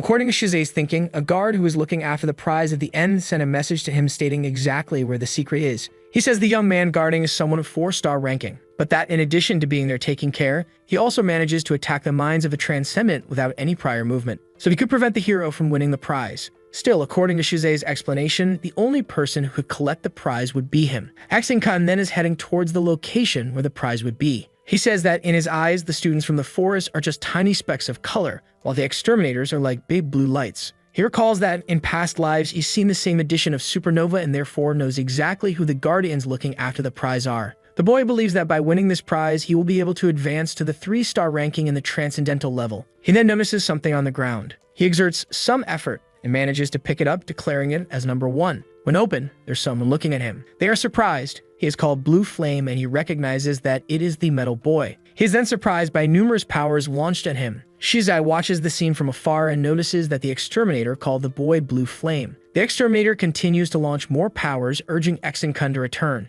Claims that he will not win the prize. Unfazed, the protagonist steps into the hole to confront his opponent. Knowing who he's dealing with, the exterminator reveals he knows exactly who Kun is, the Blue Flame boy. However, he is powerless as no one believes he is the person he claims to be. Shize, evaluating the scene from a distance, tries to understand the relationship between the exterminator and Kun. He asks his friend, the one protecting the prize, to stop Kun. Shize's accomplice realizes he only needs to do the basics to ensure his partner can reach the prize before Kun does. He then fires physical shocks towards the boy. The boy asks for calm. Despite this, Kun does not stop. Shize's friend begins questioning what's happening and why he's like this. Lin Shi is nearby, and Shize's friend says that if there's anything he found out, they need to know to be able to stop the protagonist. More physical shocks are released. Suddenly, an explosion occurs. Kun transcends again, and a massive monster appears. All the people start questioning what that is. They don't understand that it is transcendent Kun. They start questioning how his mind can be so powerful. Lin Shi falls to the ground. Kun then passes everyone and reaches the grand prize. He then realizes he's a robotic transcendental, which will serve as a great honor for him. He states his goal is complete and he can now start getting more involved. Before leaving the area where the prize was, he says that this is the aura of the monsters from the underground. He holds the prize in his hands and apologizes to the humans. Then he says that the peace of the current world ends now. Many invisible monsters then begin to emerge. The boy who can sense the presence of monsters realizes that there are 3 invisible monsters there nearby, and that they are heading towards the tunnel that leads to the Nanu institution. They then realize that the invisible monsters are heading towards the institution, and that as they are hosting the supernova, all the freshmen are there. The men also know that the institution does not have enough power to protect the students at this time, and that if the 3 monsters get there, the students would become easy prey for them. The professor and his assistant then wonder if this is just a coincidence, or if the monsters found some way to lure them away from the mountains. They come to the conclusion that this could be worse if humans had underestimated the intelligence of these monsters. They then warn Shangwen that this is very dangerous and that it's a large trap, and that 3 invisible monsters are heading towards the institution, and that with this, all the students are in great danger at this moment. They further state that they need to send all the students back immediately. When they look, a great power comes towards them and everyone despairs. A man appears with his hair split in the middle and some scars on his face. They realize that he is a 4-star man and say that he better be careful and not support the monsters. Otherwise, he could not be saved in every sense. The boy then replies that monsters are products of human genetic failure and that they lose their sanity in the process. And according to research, the 4th stage of monsters only involves animals. He continues to explain and give more details about what differentiates a monster from a human. The characters then begin to wonder what things would be on the other side of the tunnel that leads to the institution. 2 boys are standing on a lookout, observing the evidence. They are there to prevent monsters from other realms being attracted by the transcendence during supernova selection. One of them says he has been an exterminator for 5 years and is now on this duty of preventing monsters from attacking supernova students. He even says that the country has great control of the monsters, that it's difficult to spot a monster from other realms now. Suddenly, a blue light hits the 2 guys who are up on the lookout. They then question what it is and if it's any good. A massive explosion occurs. The 3rd observation tower gets hit and falls. On the radio, they ask for the exterminators to stay alert. After all, there is an unidentified intruder in the south of the island. The blue lights keep slashing the sky and hitting the observation towers. The lady who hosts the supernova then says that the prize has already been claimed by Captain Kun within the first 5 minutes. While she makes the announcement, she realizes something is off and that the observation towers are being destroyed. She detects the blue flame and wonders if they are intruders since there are no traces of any enemy nearby. She then questions, stating that the highest levels of exterminators are dealing with this observation, and that if they also didn't care about the monsters using the blue flame, whether this was merely a coincidence or something else. She launches a power to try and defend herself. The rest of the students run. Those on the ground realize something invisible is getting closer. Suddenly, a massive explosion occurs and many students end up injured. The girl hosting the supernova then announces this is an emergency and the supernova is over. She asserts that all students must return to the institution as soon as possible, and that the exterminators are doing what they can to deal with the monster situation. Meanwhile, the director is informed that there are people invading the forest. Then he suggests blocking off the forest, but he later ponders that, should that happen, the chance of an exterminator not surviving is rather high. He then enters into a debate with his secretary. She affirms that some people lack experience and therefore should not be considered. The director disagrees and states the girl's decision to end the supernova was correct. The director then leaves his post and heads towards the forest where the events are happening. He stares and heads towards where the invisible monsters are. Fearless, he says he will face each one of those monsters heading towards the school. Suddenly, the trees of the institution begin to move. Xiu, who is down with Zhang Sheng and Xiao Tao, starts to question what's happening and why those trees are coming to life. A tree then grabs Xiu. Another knocks down the boy with dreads and white hair. Then the ground opens up. A scramble begins. Everyone wants to defend themselves and avoid being grabbed by the tree. At this moment, Sing Kum appears. He throws himself on Xiu. He tries to protect the girl and someone calls him a bastard and tells him not to blame him for what happened.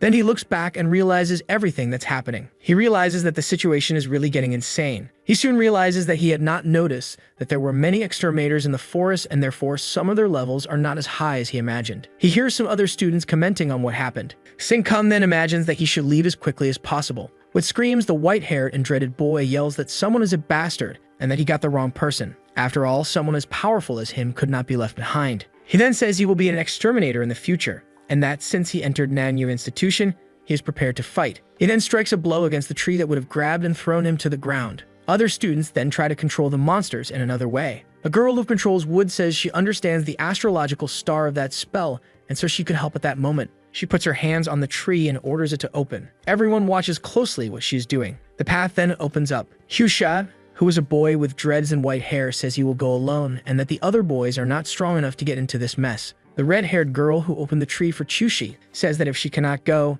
then she will not clear the path for him. A discussion then starts among the group to determine who should enter the forest battlefield or not. Another from the group, who was one of the main contenders to win Supernova, steps forward and says he's lending his passage to Chusha. The group in question is Hotbreakers, and Chushe expresses disbelief that a group comprised solely of women could have paved the way in the manner they had. The leader of Hotbreakers asserts that the boy is quite arrogant, and for this reason they won't help. He continues, telling the girls to come in if they aren't afraid of dying. All of the students stand rooted near the trees. They don't know who will enter and who will stay put. In thoughtful contemplation, Sing decides to also step forward and enter among the trees until he reaches the ranking of the 3rd star using the artificial robot he had won in Supernova. As he thinks this, his friends close in. Then he turns to the boys and tells them not to ask any questions, but insists they all turn back, stating it's not time to venture into the forest and deal with those monsters. While Sing-kun departs with his friends, Kaksai-zai is nearby and senses the presence of his friend, who is helping to secure the Supernova prize. He questions whether his friend shouldn't be inside fighting, rather than positioned outside.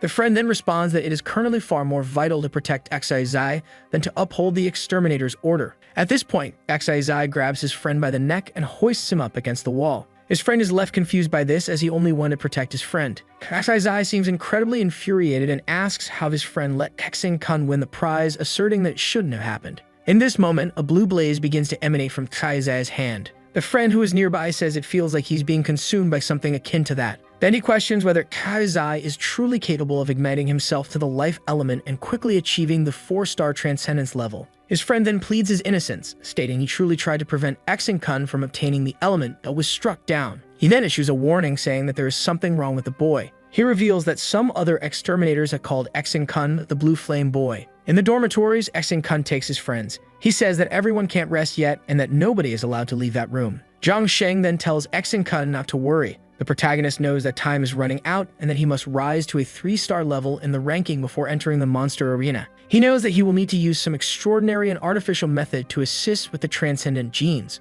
The boy knows he needs to build the star map, but after the artificial robotic transcendence device became a bracelet, lost its power. But he knows how to replenish the energy in the bracelet and says it's simple, just needing to take a bit of life fluid and use the transcendental genes to get more energy. He believes that approximately 30 tubes of fluid can fill the bracelet with energy. However, the biggest problem is that ActionToon cannot handle the transcendental genes along with the same energy from the monster genes. Because of this, he says he wouldn't be able to inject energy into the bracelet, and then wonders what he could do at that moment. With the arena closed due to the attacks, Bunny, the host of Supernova, decides to do a live broadcast to talk to the people who are there watching what's happening. She claims to have come face to face with an extremely terrifying and invisible creature, and hopes that everyone is alive watching the live broadcast. As she starts the live, a great power hits her and destroys the cell phone. Bunny is then thrown afar. She falls heavily and crashes into a tree. Quite hurt, she still manages to look and think about what's happening. She says she doesn't remember anything like that. The director then shows up at the location. He says there are a total of 3 invisible monsters in the area.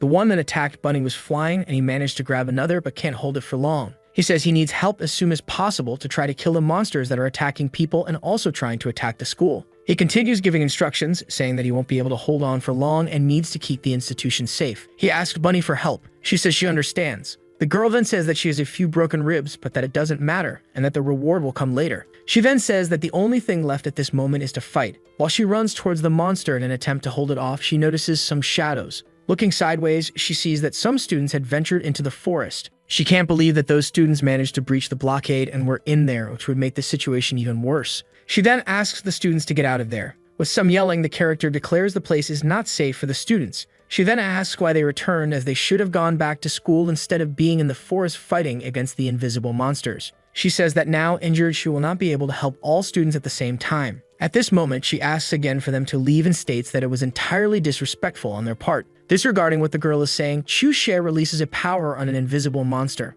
Other students start doing the same and unleashing their powers. Chu-She asserts they came prepared and on high alert in case other monsters start to attack. A great power discharged by the monster then hits the boy, losing his arm in that instant. After the incident, Bunny warns that that monster really was not for those students. At that moment, the girl grabs Chu-She and takes him back to the forest. Bunny is quite annoyed after all. The students shouldn't have entered the place, and now one of them ended up losing an arm. She then asks for everyone to stay focused and attentive, and says she will cover all the students until they get out of the forest. The students then say they did not underestimate the monsters, and they knew how strong and terrible they were, but they chose to confront them anyway. They make a plea for the students with the greatest strength and combat capabilities to become part of the fight against unseen monsters. They continue by saying that even if all of them die, they wouldn't be much farther from death than where they are right now, and that all the strongest students could aid the combat forces. They then ask for Bunny to release and let them fight until the end. Then she says they are ridiculous, and that because of this, everyone should die today. However, everyone unleashes their powers at the same time and attempts to attack one of the unseen monsters.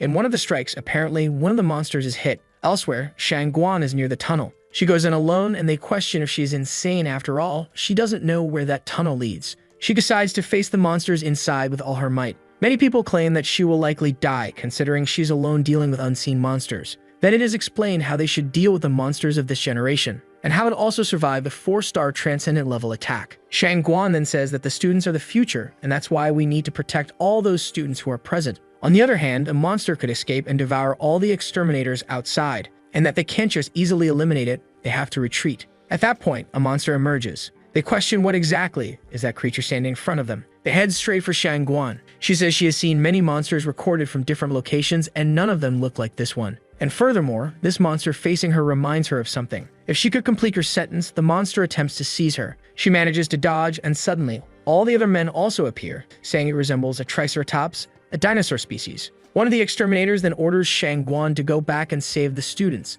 They state that regardless of the cost, even without her, they will find a way to kill the monster and save all the other people around. The exterminator continues, saying that if it's an aberration like a triceratops, then the situation is even graver. He claims that humanity's research on monsters is wrong. Meanwhile, ActionToon is in his room trying to figure out a way to recharge his bracelet with energy. Then it is explained what this so-called life fluid is. The hero finds a way to get the fluid inside him without having to drink it, making the monsters cope with a high energy level inside his body. He injects it, and suddenly the bracelet begins working. Yet he feels different and says it doesn't matter, as long as it works, that's all he needs at the moment. He knows that this will be enough to convert the transcendental genes at the family level, so he simulates. He begins to shape a star map with his hands. He says he already feels very familiar with that star map, and that, as he manages to activate artificial transcendence, he will be close to rising to the next level of 3 stars. Then he watches his arm transmuting and turning into a monster with very sharp claws. At this, he accelerates digestion so that genetic energy can be absorbed as quickly as possible. He gradually transforms, he begins to lose control and expand.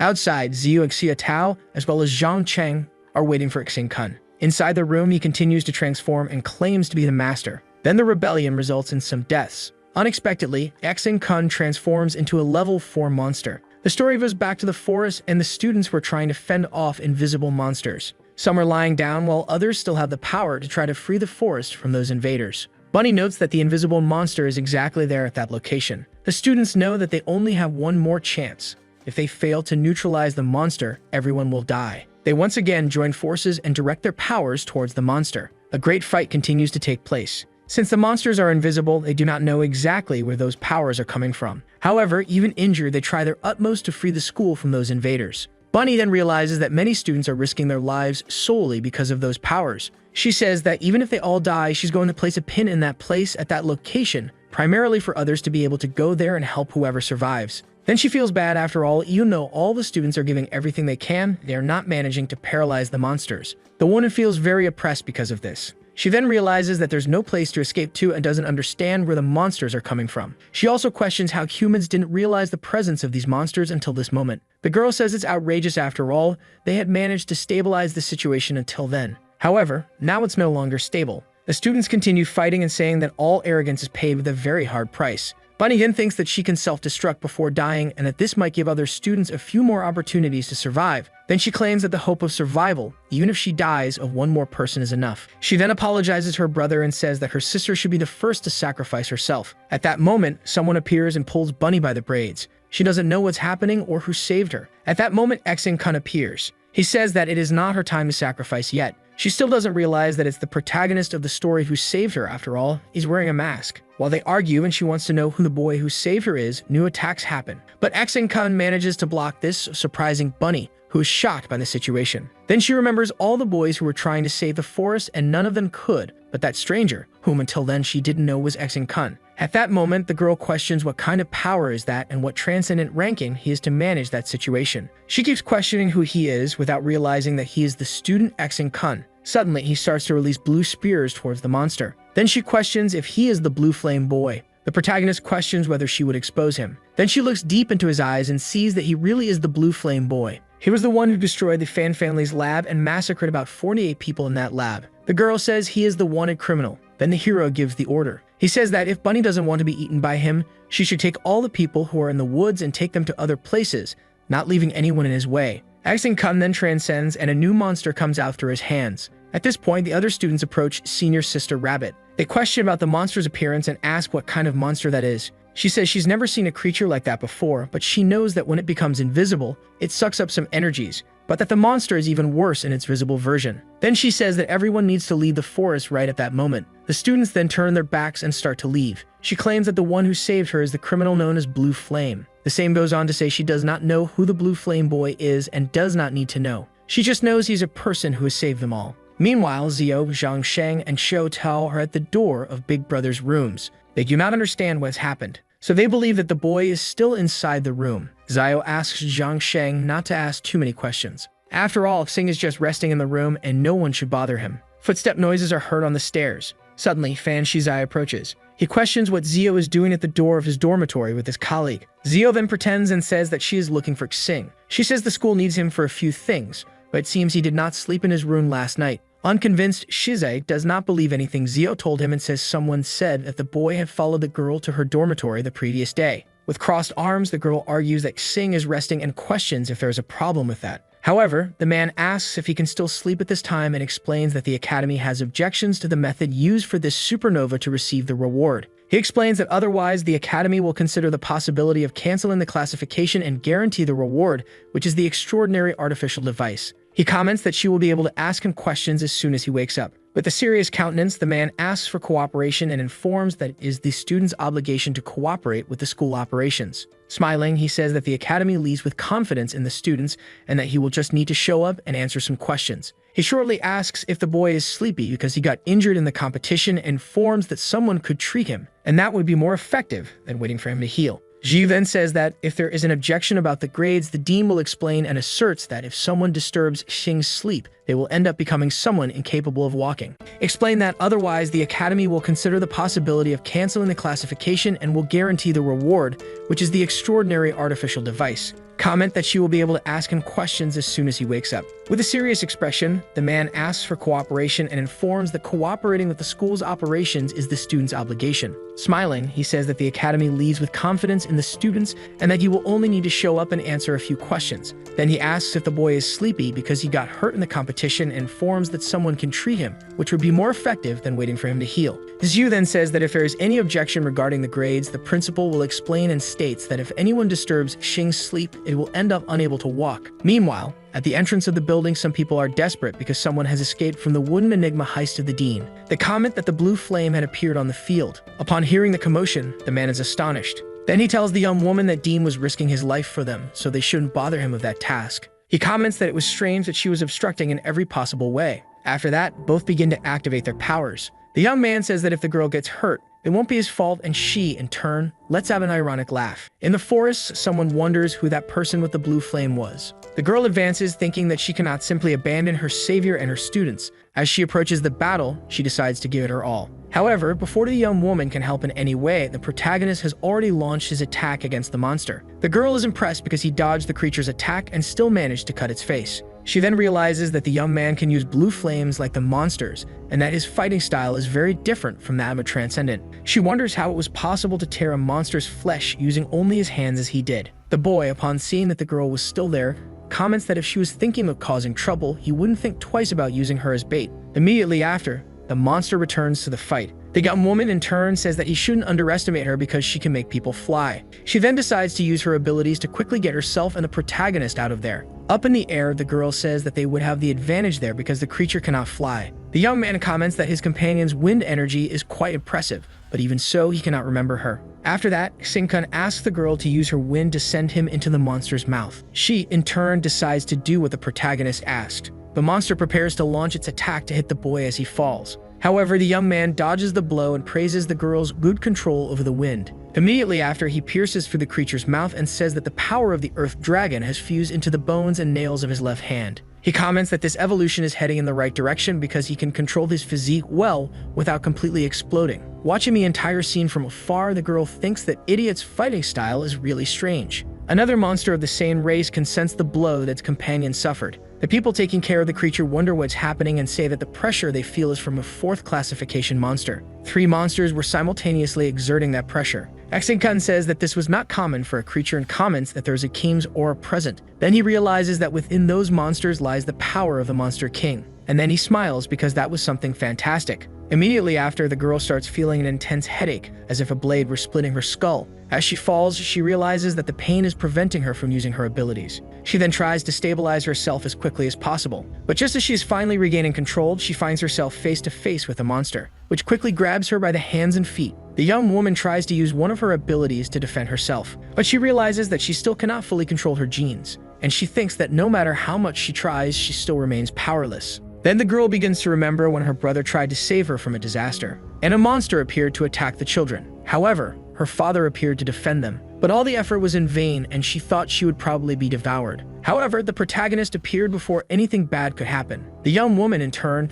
told him to run away or he would be devoured too. Xingkun then questioned why she cared about that. After that, he threw the girl away, saying that she would be a perfect bait. She, in turn, became irritated and called the boy scum. The boy said that the tentacles' attack state was different from their feeding state. Then he decided to attack the creature's esophagus. The monster started getting irritated with the situation. Seeing that, the girl asked her companion to be careful. The protagonist then said that it was already too late for the creature to escape. Then the boy used an ability that destroyed the monster from the inside out. The girl was frightened upon seeing that ability. Immediately after, Xingkun decided to devour the creature, but before he could do anything, the monster exploded its own tentacle. After that, the creature managed to land a blow that pushed the protagonist away. The boy then thought that to absorb it, he would have to defeat the creature first, so he would need to unleash all the abilities of 4 mutation stages. Then the young woman approached and the boy asked if she wanted to be devoured. And then he placed his hand on the girl's face and told her to stop interfering. Seeing that, the girl remembered her father. After that, she turned to the protagonist and called him Dad. Xingkun in turn found the situation strange.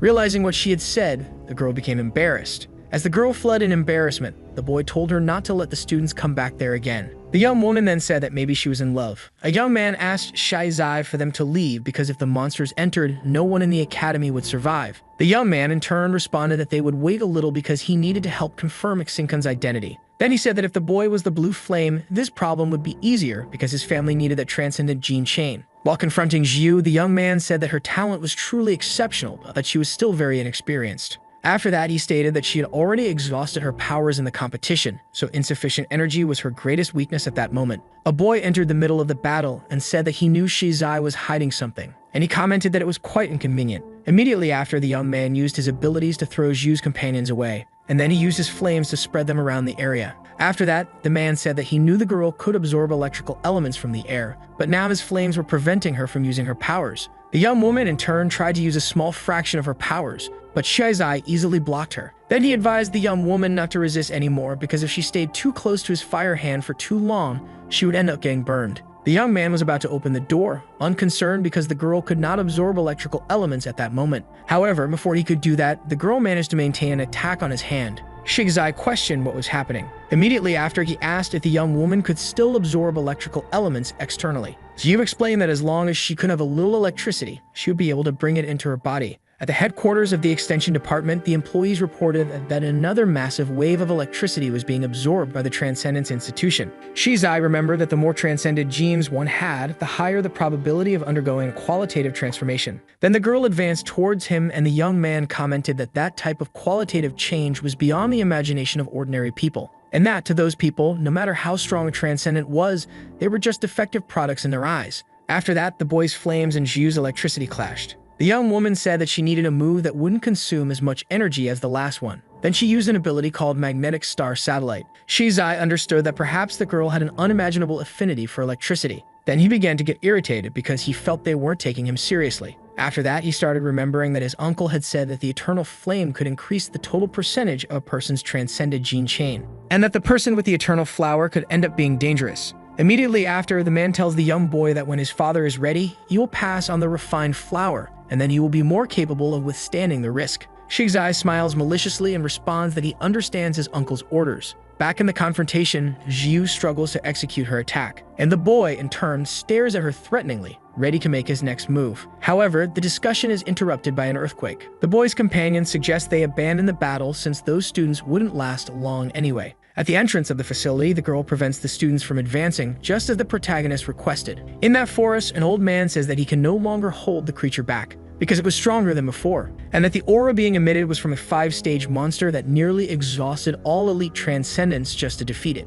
Then he tells his companion that the mission is cancelled and that he must return immediately. Lin Chi in turn responds that he would be killed if he retreated at that moment. But before the boy can do anything, he ends up receiving a headbutt from the protagonist. Seeing his companion get hit, the man wonders who that guy was. Kevin Cutton says that the monster was there to undergo an evolution through fusion, and that it was rapidly evolving into a 5th-stage creature, which meant that, in other words, those 3 people were consuming the power it had entrusted to them. After that, the monster continues trying to strike those present. The people tell the protagonist to get out of there because the creature was too strong and it was beyond even his league. Then they grab the boy and say that they will temporarily set aside all their prejudice against him. The young man smiles and says that the guy was really good at brainwashing people. Right after, the monster tries to hit the group but ends up being blocked. The one responsible for that help was Director King, using his trees. Then the old man uses his abilities to trap the creature, and the people there comment that he didn't even look like someone his age. However, the old man says that even with such power, he wouldn't be able to hold that monster for long. After that, Shang Guan suddenly appears, saying that she was just waiting for the right moment to act. Then the girl uses her water dragon ability,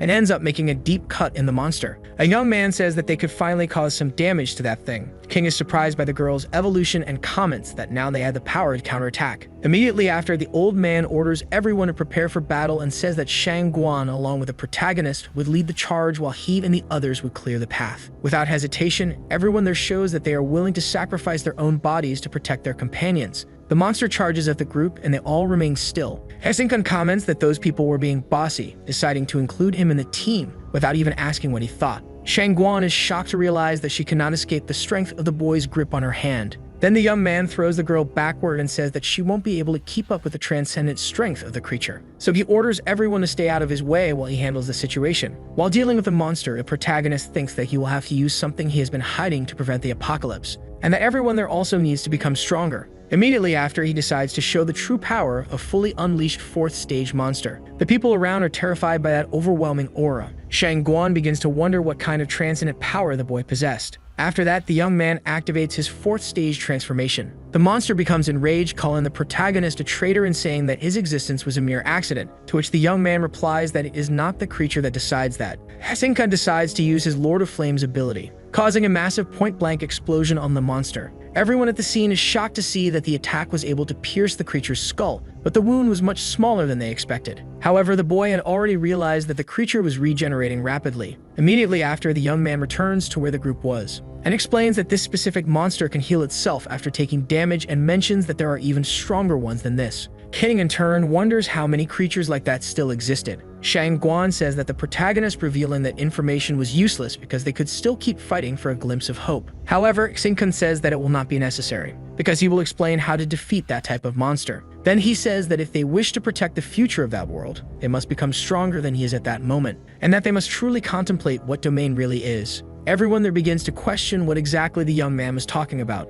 After that, the protagonist activates his domain. Shang-Guan is left speechless upon witnessing what is happening, because the young man's domain was able to create a barrier to protect everyone present. Lin Chi questions if everyone else is seeing the same thing, because apparently the metallic element in the air had been consumed. King comments that it wasn't just the metal, but rather all elements there had been devoured by the domain. Immediately after, he states that only the fire element was present, so everyone should keep their powers under control or they would be devoured. A woman questions whether they could escape from there, but Shang-Guan responds that they couldn't run, because the moment the domain enveloped them, they were already inside its maw. The monster tries to escape the protagonist's ability. However, the young man explains that it won't be able to because the edges of the domain are like teeth. After that, the girl realizes that the area is gradually shrinking, while the flames are growing more intense. Someone wonders what name the protagonist will give to that domain. Director Ching, in turn, tells her to stop acting recklessly because that is an opportunity others can't even beg for. The domain of flames is extremely formidable, and the monster's healing factor won't be able to keep up with the speed of the fire. But the old man starts to find this situation eerily familiar. 20 years ago, at the end of the battle between the elite transcendents and the monsters, the creature's final strike killed the strongest warriors of that time. Back then, King couldn't see clearly from afar, but he clearly remembers that the monsters also possess blue flames. Immediately after, he thinks about how the protagonist and those ancient creatures were equally dominant and powerful. Xingkun begins to feel extremely hungry because the consumption of the devouring hell was too much, and he thinks that if he doesn't feed on something soon, the people he is protecting will be in danger. After that, he starts trying to feed on the monster. The creature in turn questions how the boy managed to unleash a 5th classification domain, and says that such power was granted by the king. Xingkun then says that it cannot be obtained by him, and that he cannot even decide it. Then the protagonist begins to consume the monster. Because of this, blue flames can be seen throughout the entire city. A person inside a car orders the driver to stop. That person is Shizai, who steps out of the vehicle. Upon witnessing the scene, he comments that the aura is terrifying. His companion says that the students who were still alive were lucky to be able to feel it. Shizai, in turn, stares at the flames in silence. After consuming the monster, Xingkun thinks about how he almost starved to death that time, and that it will take some time to digest that thing. Immediately after, the ground begins to crack, and the earth dragon emerges before the young man. The boy realizes that the monster found him because of the power he used moments ago. After that, he makes an obscene gesture at the creature as he has already eaten until full. The dragon then becomes enraged. However, before it can do anything, Shang-Guan charges at the monster. Director Ching, in turn, creates a protective barrier using his trees. The people there tell the protagonist that even though their abilities are weak, they will give everything they have. Lin Chi shouts that he will become stronger in the future. The boy starts to think that, apparently, his demonstrations were not in vain because the seeds to save the world had already been planted. Immediately after, the young man cuts some vines that were trying to attack him, but he ends up being struck by one of them, and because of that, he ends up being connected to the king. While in that place, Xingkun realizes that his power is being slightly drained, and he discovers that there is nothing he can do to stop it. The monster says that such power is not something mere humans can withstand. After that, it says that if the boy hands over the power, it will allow him to return, and that if he refuses, he will be condemned to death. Upon hearing that, the protagonist concludes that the monster is panicking. The creature in turn advances, questioning how the young man knows that. Xingkun smiles and says that he was one of the 4 great lords in his previous life. Then he challenges the monster to reclaim what it is seeking. That thing then says that since he is refusing to cooperate, you will die and it will destroy the boy's fragile soul. The protagonist laughs at being called fragile and reveals that he possesses the soul of 2 lives. Immediately after, the monster network begins to shatter, and Shinkan thinks that when he absorbed the rain, he became a completely new individual in the monster race, just like a newly born ancient queen who is no longer controlled by the original group. Back in the forest, Shangguan questions where the protagonist is, and the director responds that he has left. He comments that even though the boy was being hunted by them, he still decided to save everyone. Someone asked the old man if what the young man said about there being other monsters like that one was true. And the old man in turn replies that everything that happened there will reach a point where the entire world must be informed. Back at the academy, the boy compares himself to a new queen ant that is born within the colony after the death of the original queen. However, he ended up emerging as the new queen before his predecessor had died. As he changes clothes, he thinks that now he is a monster king with the ability to establish his own domain, and that, in reality, a revolutionary transformation has occurred. Upon leaving his room, he encounters his colleagues and finds it interesting because now he can form his own monster legion. A boy approaches him along with a friend and says that not long ago they started feeling strange, as if something inside them was coming to life. However, the protagonist places a hand on his shoulder and tells him that everything is fine, because that was the seed of hope for the world awakening. But they could not rule out the possibility that another seed of despair had also awakened in that world. Shizai apologizes to his uncle for embarrassing the family by failing to pass the supernova selection, and he says that he should have found a way to eliminate the protagonist from existence.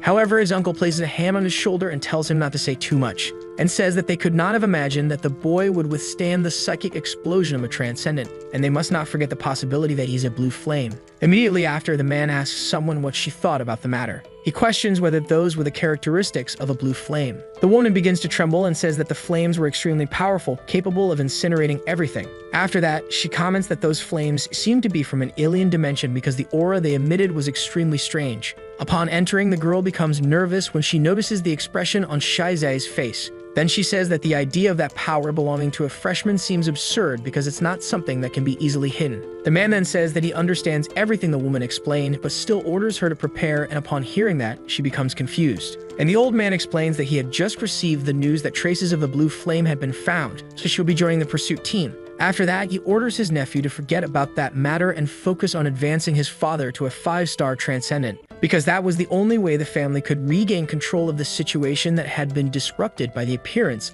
of the invisible monster. Shizai, in turn, says that he will do his best, but thinks that the real reason they want to do this is so his father can deal with that monster. That eternal flower can accelerate the training speed of transcendence, but it can also transform the user into a creature. And it can also grant access to the eternal flame, but there is a chance that the person will be incinerated. Upon placing his hand on the flower, he notices that the hole that had opened earlier has closed, and he wonders if he is no longer capable of extracting the eternal flame. Immediately after, he thinks about how he and his family needed the eternal flame even more now. After that, Shizai hears a voice saying that it wants to place its hands on his flames. The boy is startled and wonders if the eternal flower is communicating with him and begins to believe that it is because he'd absorbed part of the eternal flame. Then the flower says that if they desire its flames, they must bring her the gene carriers of the monsters. In the dormitory, Jiu is taking a bath but remembers that she forgot to grab her clothes. However, she knows she cannot go out to get them because the protagonist is in the room. The girl complains, but the boy doesn't care at all and responds that half of that dormitory belongs to him now,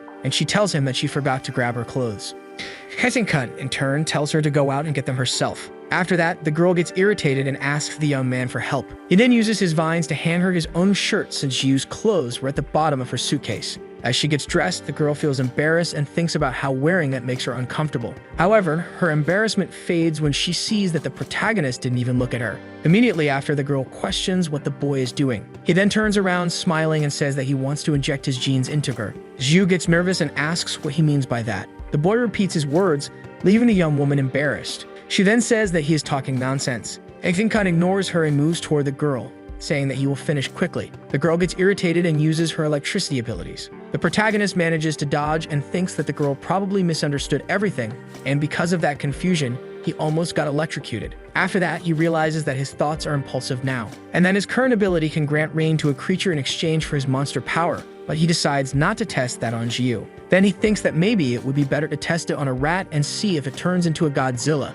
Immediately after, the boy's phone starts ringing, and he sees that Jiu had sent him a bunch of stickers, making him think about how different she has been acting lately. Because in his past life, the girl always enjoyed interrupting his plans. After that, Shinkan messages the girl, telling her that he is going to catch a rat for an experiment, and she, in turn, has no idea what he means. In a forest in the middle of the night, a rodent transforms into a ferocious creature. However, it ends up exploding because it cannot withstand the protagonist's power. Looking to the side, the boy sees a beam of light coming toward him but manages to defend himself. Immediately after, he gets up and asks who is there. And in the middle of the trees, a massive shadow emerges, calling out to the boy. After that, it is revealed that it is director King, who says that he already knows that Shinkan is the blue flame, and that he doesn't need to be nervous at all because he does not intend to harm the boy. However, the protagonist pretends to be clueless and asks what the old man is talking about. Then the young man says that he has to leave because he has things to do, but the director stops him. King then says that if it weren't for him, the boy wouldn't have had the opportunity to enroll in the institution,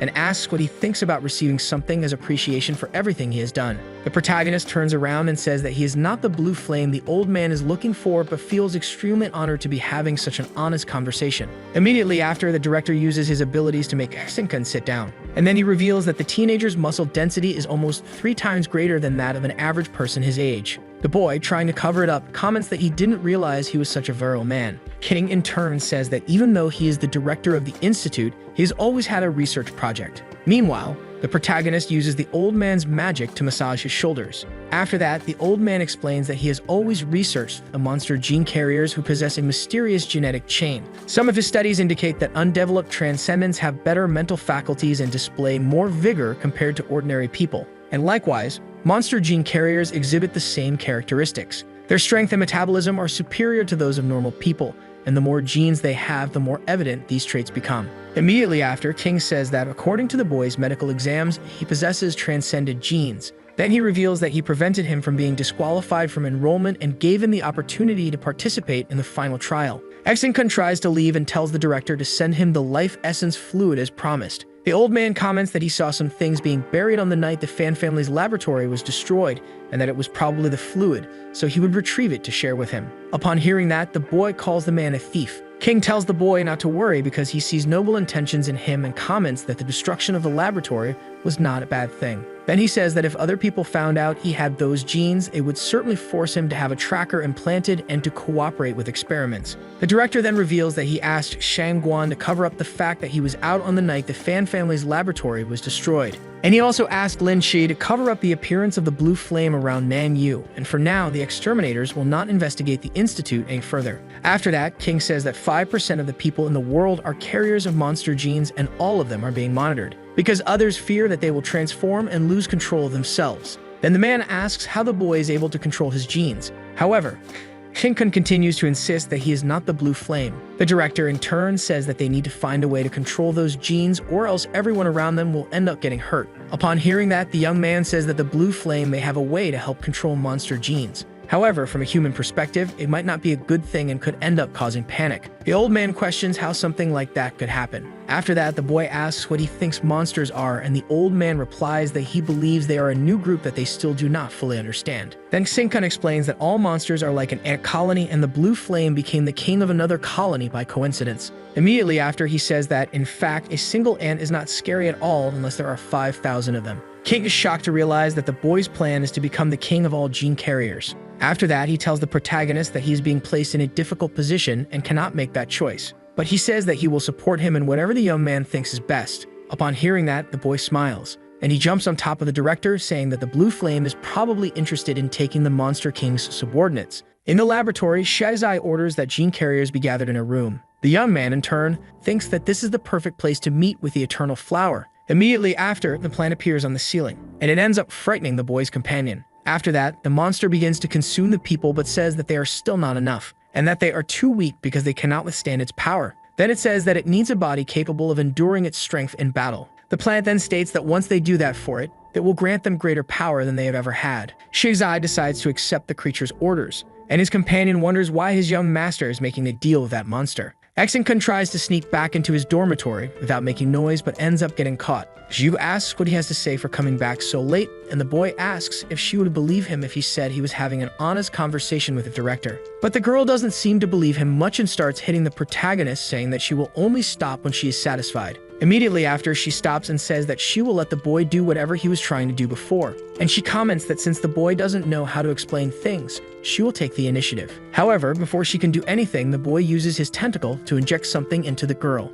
Jiu asks what he is doing, and the young man in turn responds that he is injecting his monster genes into her. The girl, upon hearing that, decides to leave the room and says that she is feeling sleepy. After lying in bed, she feels embarrassed with herself for misunderstanding everything, and she starts thinking about how the protagonist really seems to have turned over a new leaf. The next day, the boy is watching a video of director King's granddaughter, and he comments that besides himself, she's the only one in Hoa Sita with the most monstrous genes. At the hospital, a wheelchair-bound boy tries to press the button on the vending machine, and the young man with him says that if he has difficulty moving, the best thing to do is to stay home. Immediately after, the man pushes the young boy out of the way and says that he is in a hurry. The boy gets irritated because he had already paid for his drink. After grabbing the can, the man takes his own coins and throws them on the floor as a way of returning the money. The boy gets furious and says that he will beat him to death. However, another man appears, asking the teenager to calm down because he already got his money back. Nevertheless, the boy is still angry. Then the man says that his duty is to accompany him for the monster gene risk assessment,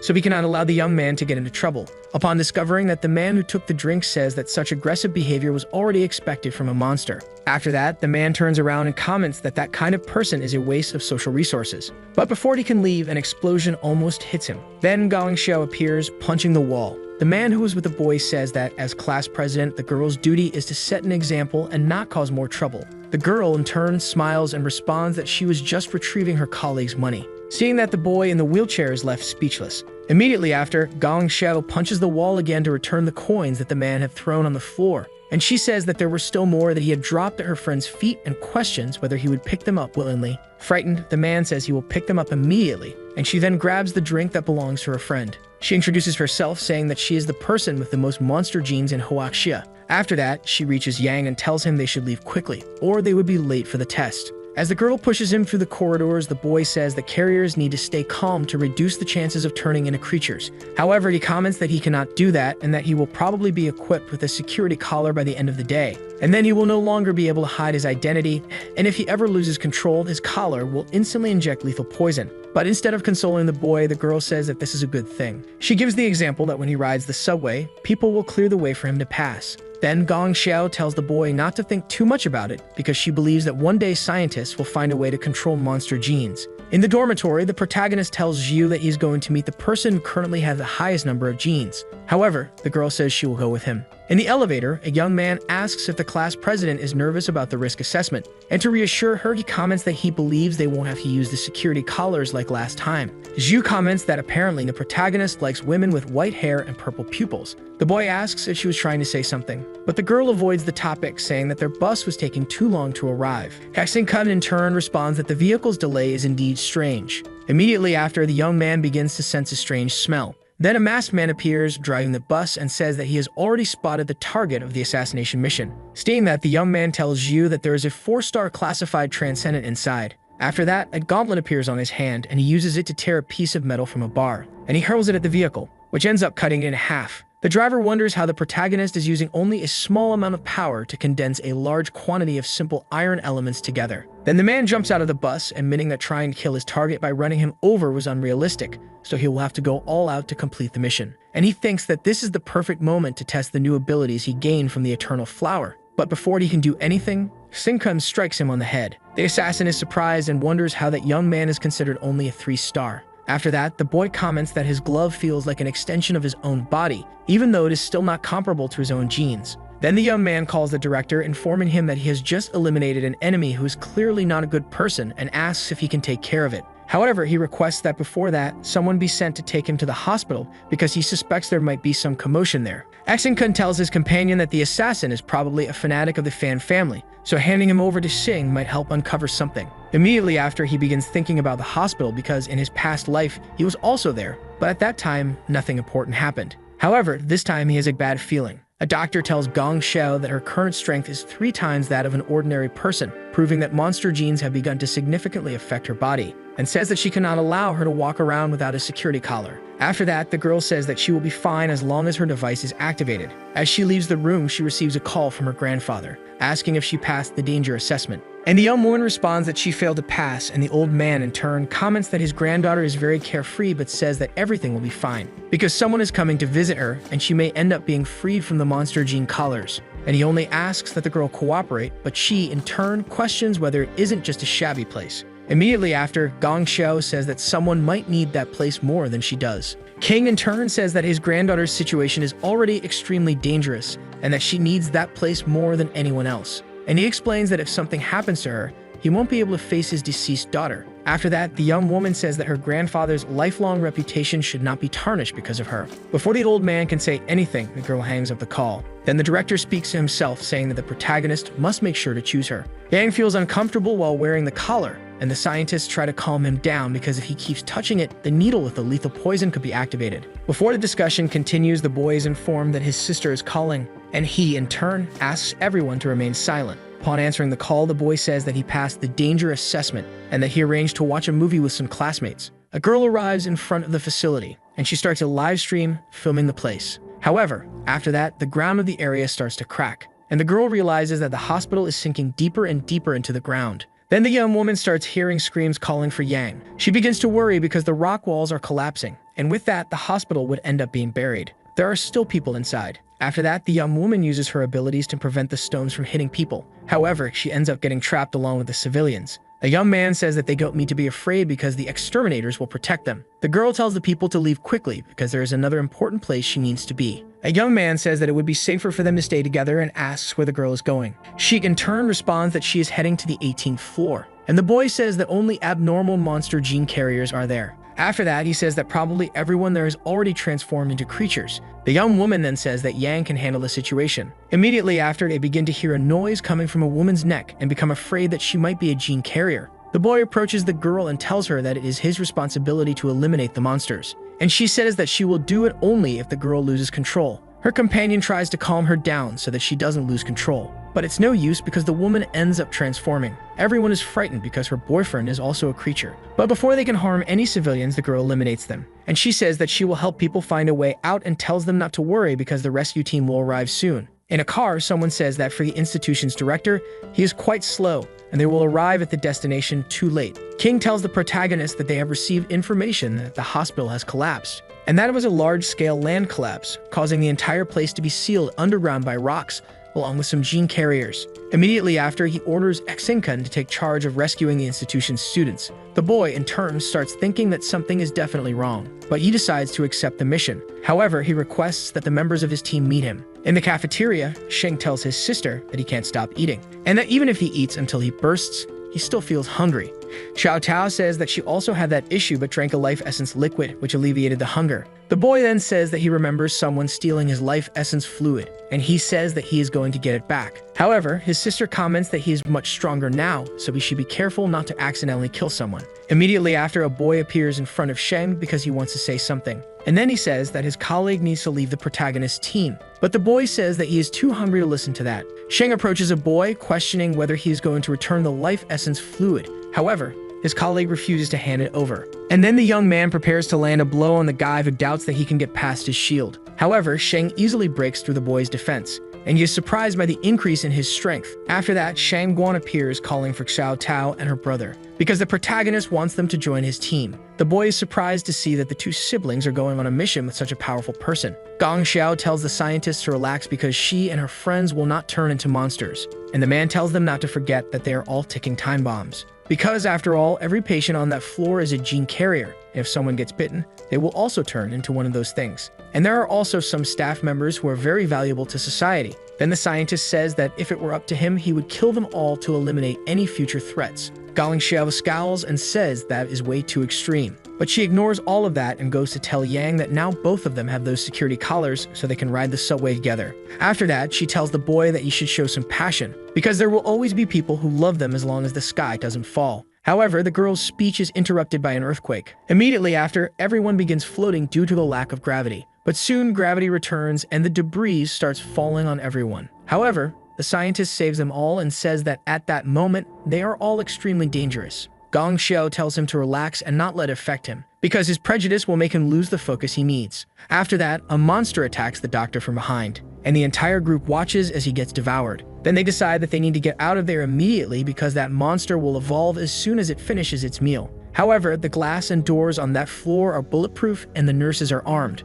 Two women observe the young people, ready to shoot at any suspicious movement. After that, the boys realize that another creature is approaching. A young man says that even if they manage to stay in control, they will eventually turn into monsters once they are bitten. Gong Xiao suggests that they get out of there, and then she punches the ground, creating a hole to the floor below. After falling, the girl says that as long as they stay in control, everything will be fine. On the surface, the hospital's vice president states that the place is buried under rocks, so the people down there are in a very delicate situation. Then he explains that they will need to carry out a rescue operation with the utmost care to maintain the balance between the rocks and the hospital. However, after some calculations, they discover that there are two safe points in the waterways leading to the hospital. And then he explains that the operation will be led by two extermination teams that will deal with the monsters in the sewer system and the gene carriers inside the hospital. At the end of the mission, the site will reward each team that helps, and for every person rescued, they will receive 10,000 and a vial of life essence fluid as a reward. Xiu arrives at the entrance requesting her team's registration, and the old woman comments that she has never heard of them and questions whether they are a newly formed team. After that, the woman says that she wants more experienced people, but her eager assistant mentions that no other teams are available. The old woman then says that the hospital's reputation must be low because of her, and the nurse tries to cheer her up. Immediately after, Xiu says that they are ready for the mission, and then she informs someone on her phone that they have secured the 2 points and that they can stop blocking the others. On the first route, Shang Guan will lead the group. Meanwhile, on the second route, the protagonist comments that there is something suspicious about that collapse, so he asks the team not to get involved. However, the people do not listen and continue moving forward, stating that the boy decides to use his gauntlet to stop them. After preventing everyone from advancing, Xingkun says that they should not move forward for the sake of everyone's safety. But the people end up getting irritated and start thinking that the boy is being arrogant. The young man gets nervous and says that he was just joking and that they cannot fight within their institution. Then the protagonist proposes a challenge where they will face each other and the last one to leave a circle will be the winner. And then he says that everyone can come at him together and that they don't have to worry because he won't call them cowards. A girl says that the last time she did that challenge, her opponent wet his pants. A young man in turn says that he won't need anyone's help because he will face Xingkun alone.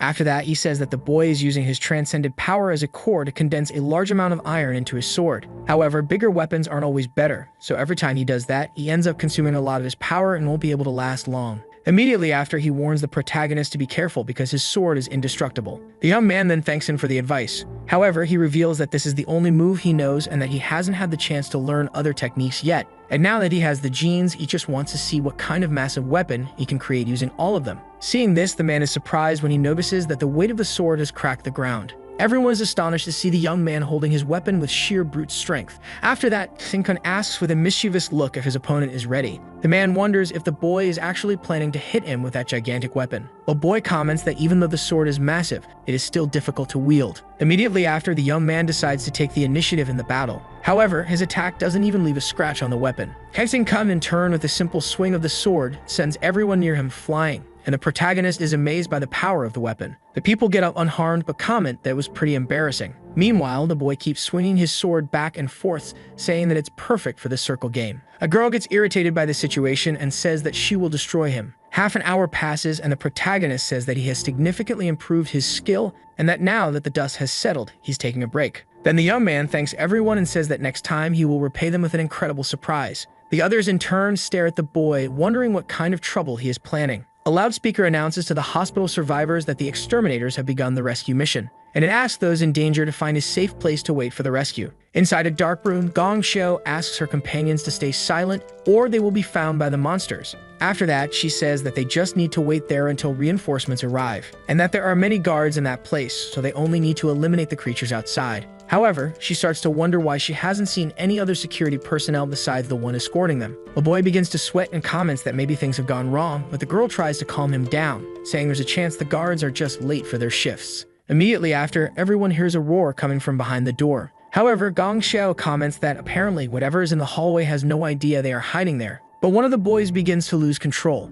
and the group tries to calm him down. But the young man says that he is too weak to keep fighting, and then he ends up transforming into a monster, causing the creature outside to notice the group's presence in the room. A boy suggests that they should get out of there, but the girl responds that they can't because there might be monsters outside. Yang says that he will deal with her transformed companion and tells the class president to find a way out. Then he says that he had already lost hope since he was a high-risk transporter. However, before anything happens, a blue flame appears in the room, and the young people realize that the monster with them has fallen into the hole that formed. Seeing this, the teenagers wonder if the exterminators have arrived for the rescue. The boy comments that the blue flame can only belong to a fourth stage monster or possibly a transcendent, but he decides to believe that it's an exterminator, because if it were a creature, it wouldn't still be alive. However, he starts finding it strange that the rescue team isn't making any noise on the lower floors. Immediately after, he decides to go down to check, but the girl orders Yang to stop him from descending. After holding him back, the boy comments that this exit is probably a way out. Gong Xiao states that there is a transcendent who uses blue flames, but there are also monsters with this ability. And then she tells them to be careful because it was their caution that kept them alive until now. The young man in turn says that he is afraid of becoming a monster. The girl then forces a smile onto her colleague's face and tells him to always keep a fake smile because that way his brain will be tricked and he won't be able to transform. After that, Yang says that the hallway is too quiet and that maybe the creatures have gone far enough for them to try to escape. However, when he slightly opens the door, the boy finds a hallway packed with monsters. The boy tells the others that they are completely blocked in and that they are lucky not to have been discovered. Then he asks the class president what they should do since they are trapped, and he starts to find it strange that he hasn't seen any exterminators in the hospital. But they remember that Yang's sister was supposed to visit him and try to calm him down. On the 4th floor of the radiology department, a group of survivors reaches a safe area. Rabbit wonders if there is no more danger. 2 people appear saying that the hospital crisis has been resolved and that now they just need to wait for their colleagues outside. They are Shaizai's subordinates who say they have already rescued everyone who was trapped. The girl, in turn, sees the security guards lying on the ground, and the man explains that they had never had such a major incident before, so they are exhausted. However, the girl finds it strange that all of them are resting at the same time.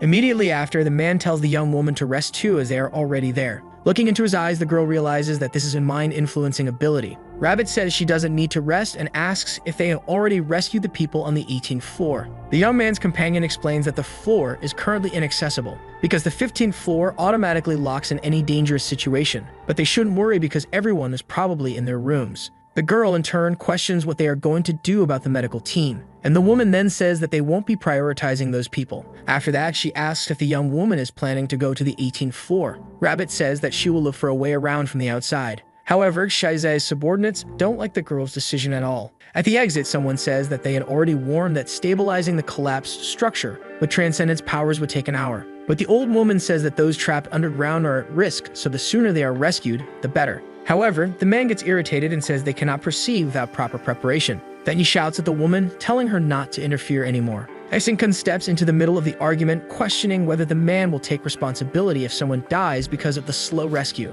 The young man gets furious and thinks about how arrogant that boy is. But before he can start yelling at the young man, he feels an overwhelming presence, leaving him completely speechless. The protagonist smiles and asks why the man is shaking. After that, he orders the old man to step aside and let them pass. And the man tries to explain the situation, but Shang Wan interrupts, warning that if he says anything else, she will eliminate him. After they pass the man, he wonders what just happened. Immediately after, Xingkun says that this must be the work of the Fan family. The old man, in turn, questions what the boy is talking about, and the young man then responds that he has finally understood. After that, the man becomes frightened and starts wondering what the protagonist knows. Rabbit decides to flee, and the woman asks if she is planning to use the elevator shaft to go up. And then she says that this route has already been blocked by debris and claims that they will help her rescue the people who are trapped. However, as they turn the corner, they don't find the girl. Immediately after, the girl flies past them, explaining that in such a quiet space, the wind reveals all small movements. And at that moment, those people's movements clearly indicated that they were about to attack her.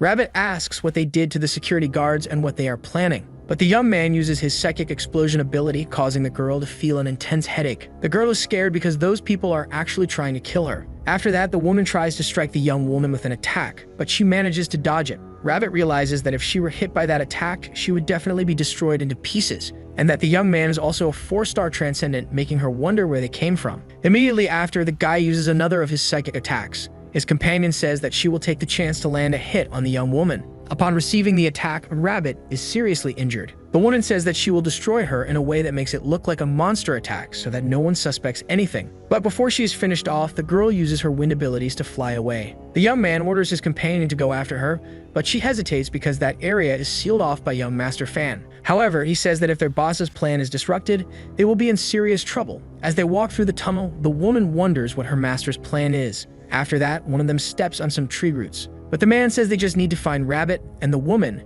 in turn, comments that by now their target is probably already dead. However, the young man replies that his duty is to find her dead or alive. In another tunnel, a man comments that the team distribution was irrational because Shang Guan was assigned to that group. Xiu says that all of this happened because the director made his granddaughter the priority, which is why he placed strong people with them. The man in front makes a hole in the wall and tells the others that the rescue scene is finally ready. The team then reaches the civilians and asks them to stay calm because they are safe. Somewhere else, a girl opens another tunnel and asks her partner to protect her while she expands the rescue channel. But she gets furious when she realizes that he is no longer there. The woman turns back looking for her colleague, and the person being rescued asks her to stay focused. But the girl gets even more upset and tells the civilian to keep quiet. While the protagonist walks through the corridors, he finds one of the security guards unconscious. However, when he makes the man smell his own foot, he suddenly wakes up. After that, the guard decides to try waking up his companions. Senkun comments that Gong Xiao is probably on the 18th floor, but he realizes that the way to the elevator is blocked by debris. Then he says that if they can't go up through the elevator shaft, they should take the stairs. However, the young man starts to sense the scent of transcendent genes. Upon reaching a wall, he can sense signs of a fight on the other side, and also a familiar smell. After making a hole in the wall, he begins to wonder if the Fan family is conducting some kind of operation. Immediately after, he comes across several tree roots, and he comments that apparently the flame demon is also involved in this. Senkun says that it's like a predator working together with its prey. After that, he starts laughing at how ridiculous it is. But the noise he causes ends up attracting the attention of the root monsters. The protagonist thinks that's a good thing because now he won't have to waste time looking for the Fan family's laboratory to find that flame demon. However, the bad news is that he has no chance of defeating it because that demon has the power of a 5th stage being. Immediately after, he says that he had hoped it would be easier since both he and his companions had become stronger. But apparently that demon isn't giving them time to level up. And now, to make things worse, it has teamed up with the Fan family to cause problems on the outside. After that, he says that those tentacles are fast but far too weak compared to that terrifying figure. And he comments that he believes the demon hasn't been fully revived yet, so it won't be bold enough to use all of its power.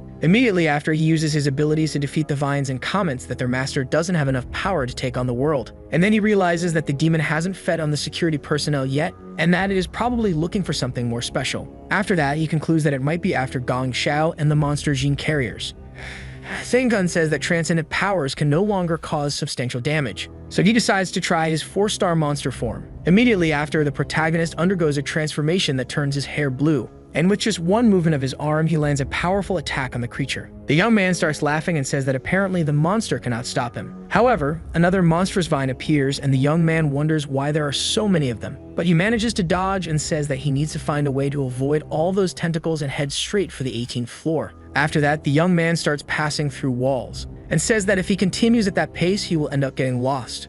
Meanwhile, Rabbit continues to take a beating from the woman who tells the young girl not to worry about going to the 18th floor because she and her brother probably aren't that close. Then she grabs the girl's head and asks if she regrets helping those overwhelmed monsters. But the girl doesn't respond and simply spits in her face. The woman becomes furious and says that the girl must die by her hands. However, the protagonist appears, breaking through the wall behind them, saying that he sensed 3 familiar scents. The woman asks who the boy is. He, in turn, doesn't answer and asks if his companion's injuries were caused by them. The woman becomes enraged that another transcendent is invading places he shouldn't be and decides to attack him as well. But Senkun blocks the attack with just his hands. The woman then wonders how the young man managed to deflect her mercury explosion with only his hands. Immediately after, the protagonist grabs her head and slams it against the ground, and he finds it amusing because he was pretending to burn her when, in reality, he was secretly absorbing. The man is shocked to see a blue flame. Senkun, in turn, says that if he reveals the Fan family's plans, he will ensure his safety. But the man decides to flee. However, he ends up being attacked by the vines, and the young man says that he is just food that helps the monsters.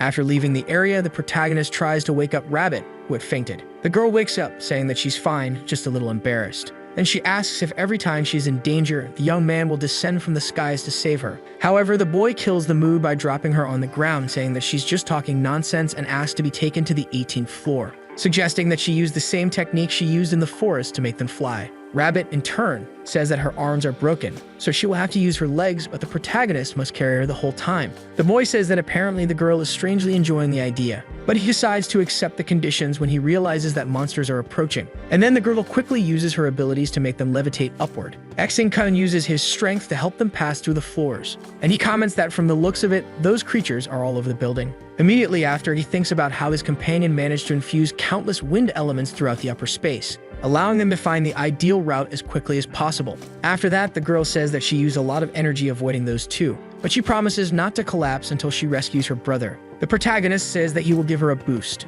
and then the boy starts pinching the girl's thighs, making her embarrassed. However, the young man knows that this is like a monster gene injection to give her a stimulus. Immediately after, Rabbit realizes that her transcended genes seem to be on fire and that her power is gradually restoring. Shizai meets with the Eternal Flower and says that he managed to trap the target and that no one would suspect that the blue flame is a monster. And he says that when he discovered that it had stolen the rain, it was likely to seek out strong gene carriers, being able to roughly judge its true identity, confirming the implementation of that trap. After that, the creature says that the young man deserves a reward for his efforts. Upon receiving its power, the monster orders the boy to go after his prey and asks him to land the final blow. Immediately after, the flower says that there was a lot of interference from food on the other side, but it decides to leave that mission to its first subordinate. After that, it comments that it had already won the game from the very beginning. Yang tells the others that there are now some strange moving plants in the hallway. Gong Xiao punches the wall to create a new exit, and her companion becomes worried that she is losing control. However, she reassures him, saying that she is calm.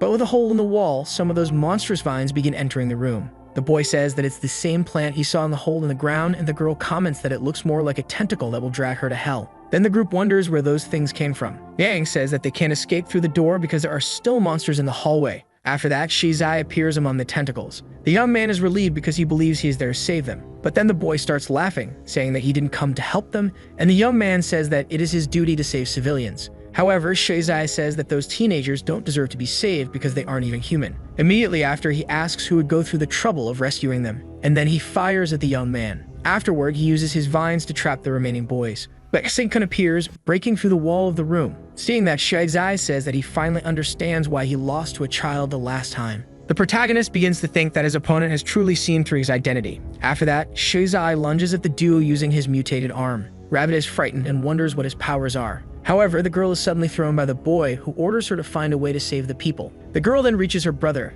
asking if he's okay. Meanwhile, Xingkun manages to block the opponent's attack. With such power, Rabbit wonders if this is really a battle between transcendents. Immediately after, the tentacles charge at the boys who are there. The young woman thinks that she will have to destroy all those monsters at once without hurting the children. But she feels that she will be able to complete this task because all her genes started going wild where the blue flame touched her thigh. After that, the girl uses her winds, which are now even stronger, and she decides to call that attack the Tornado of Love. Shizai tells the protagonist that he was only defeated last time because of bad luck. However, he says that this time he also had the power of a monster, and that the demon who granted him that power could never be equaled. Immediately after, he unleashes a powerful attack against the boy. After that, he comments that his demon was able to kill 17 4-star ranked transcendents worldwide with that very move. And then he asks what ability the boy's monster has granted him. But Shizai says that he will find a way for the protagonist to also receive the power of the flame demon, and that if the young man hands over his reign to the demon, everything will be forgiven. However, Xingkun says that he has finally discovered the power that resides in his opponent's body and asks if he truly knows what he is doing. Shizai, in turn, responds that he is pushing everyone to their peaks so they can gain control over their own lives in return. Upon hearing that, the protagonist tells his opponent that he is being an idiot because he is slowly dragging humanity into hell. Then he says that hunters will never cooperate with their prey.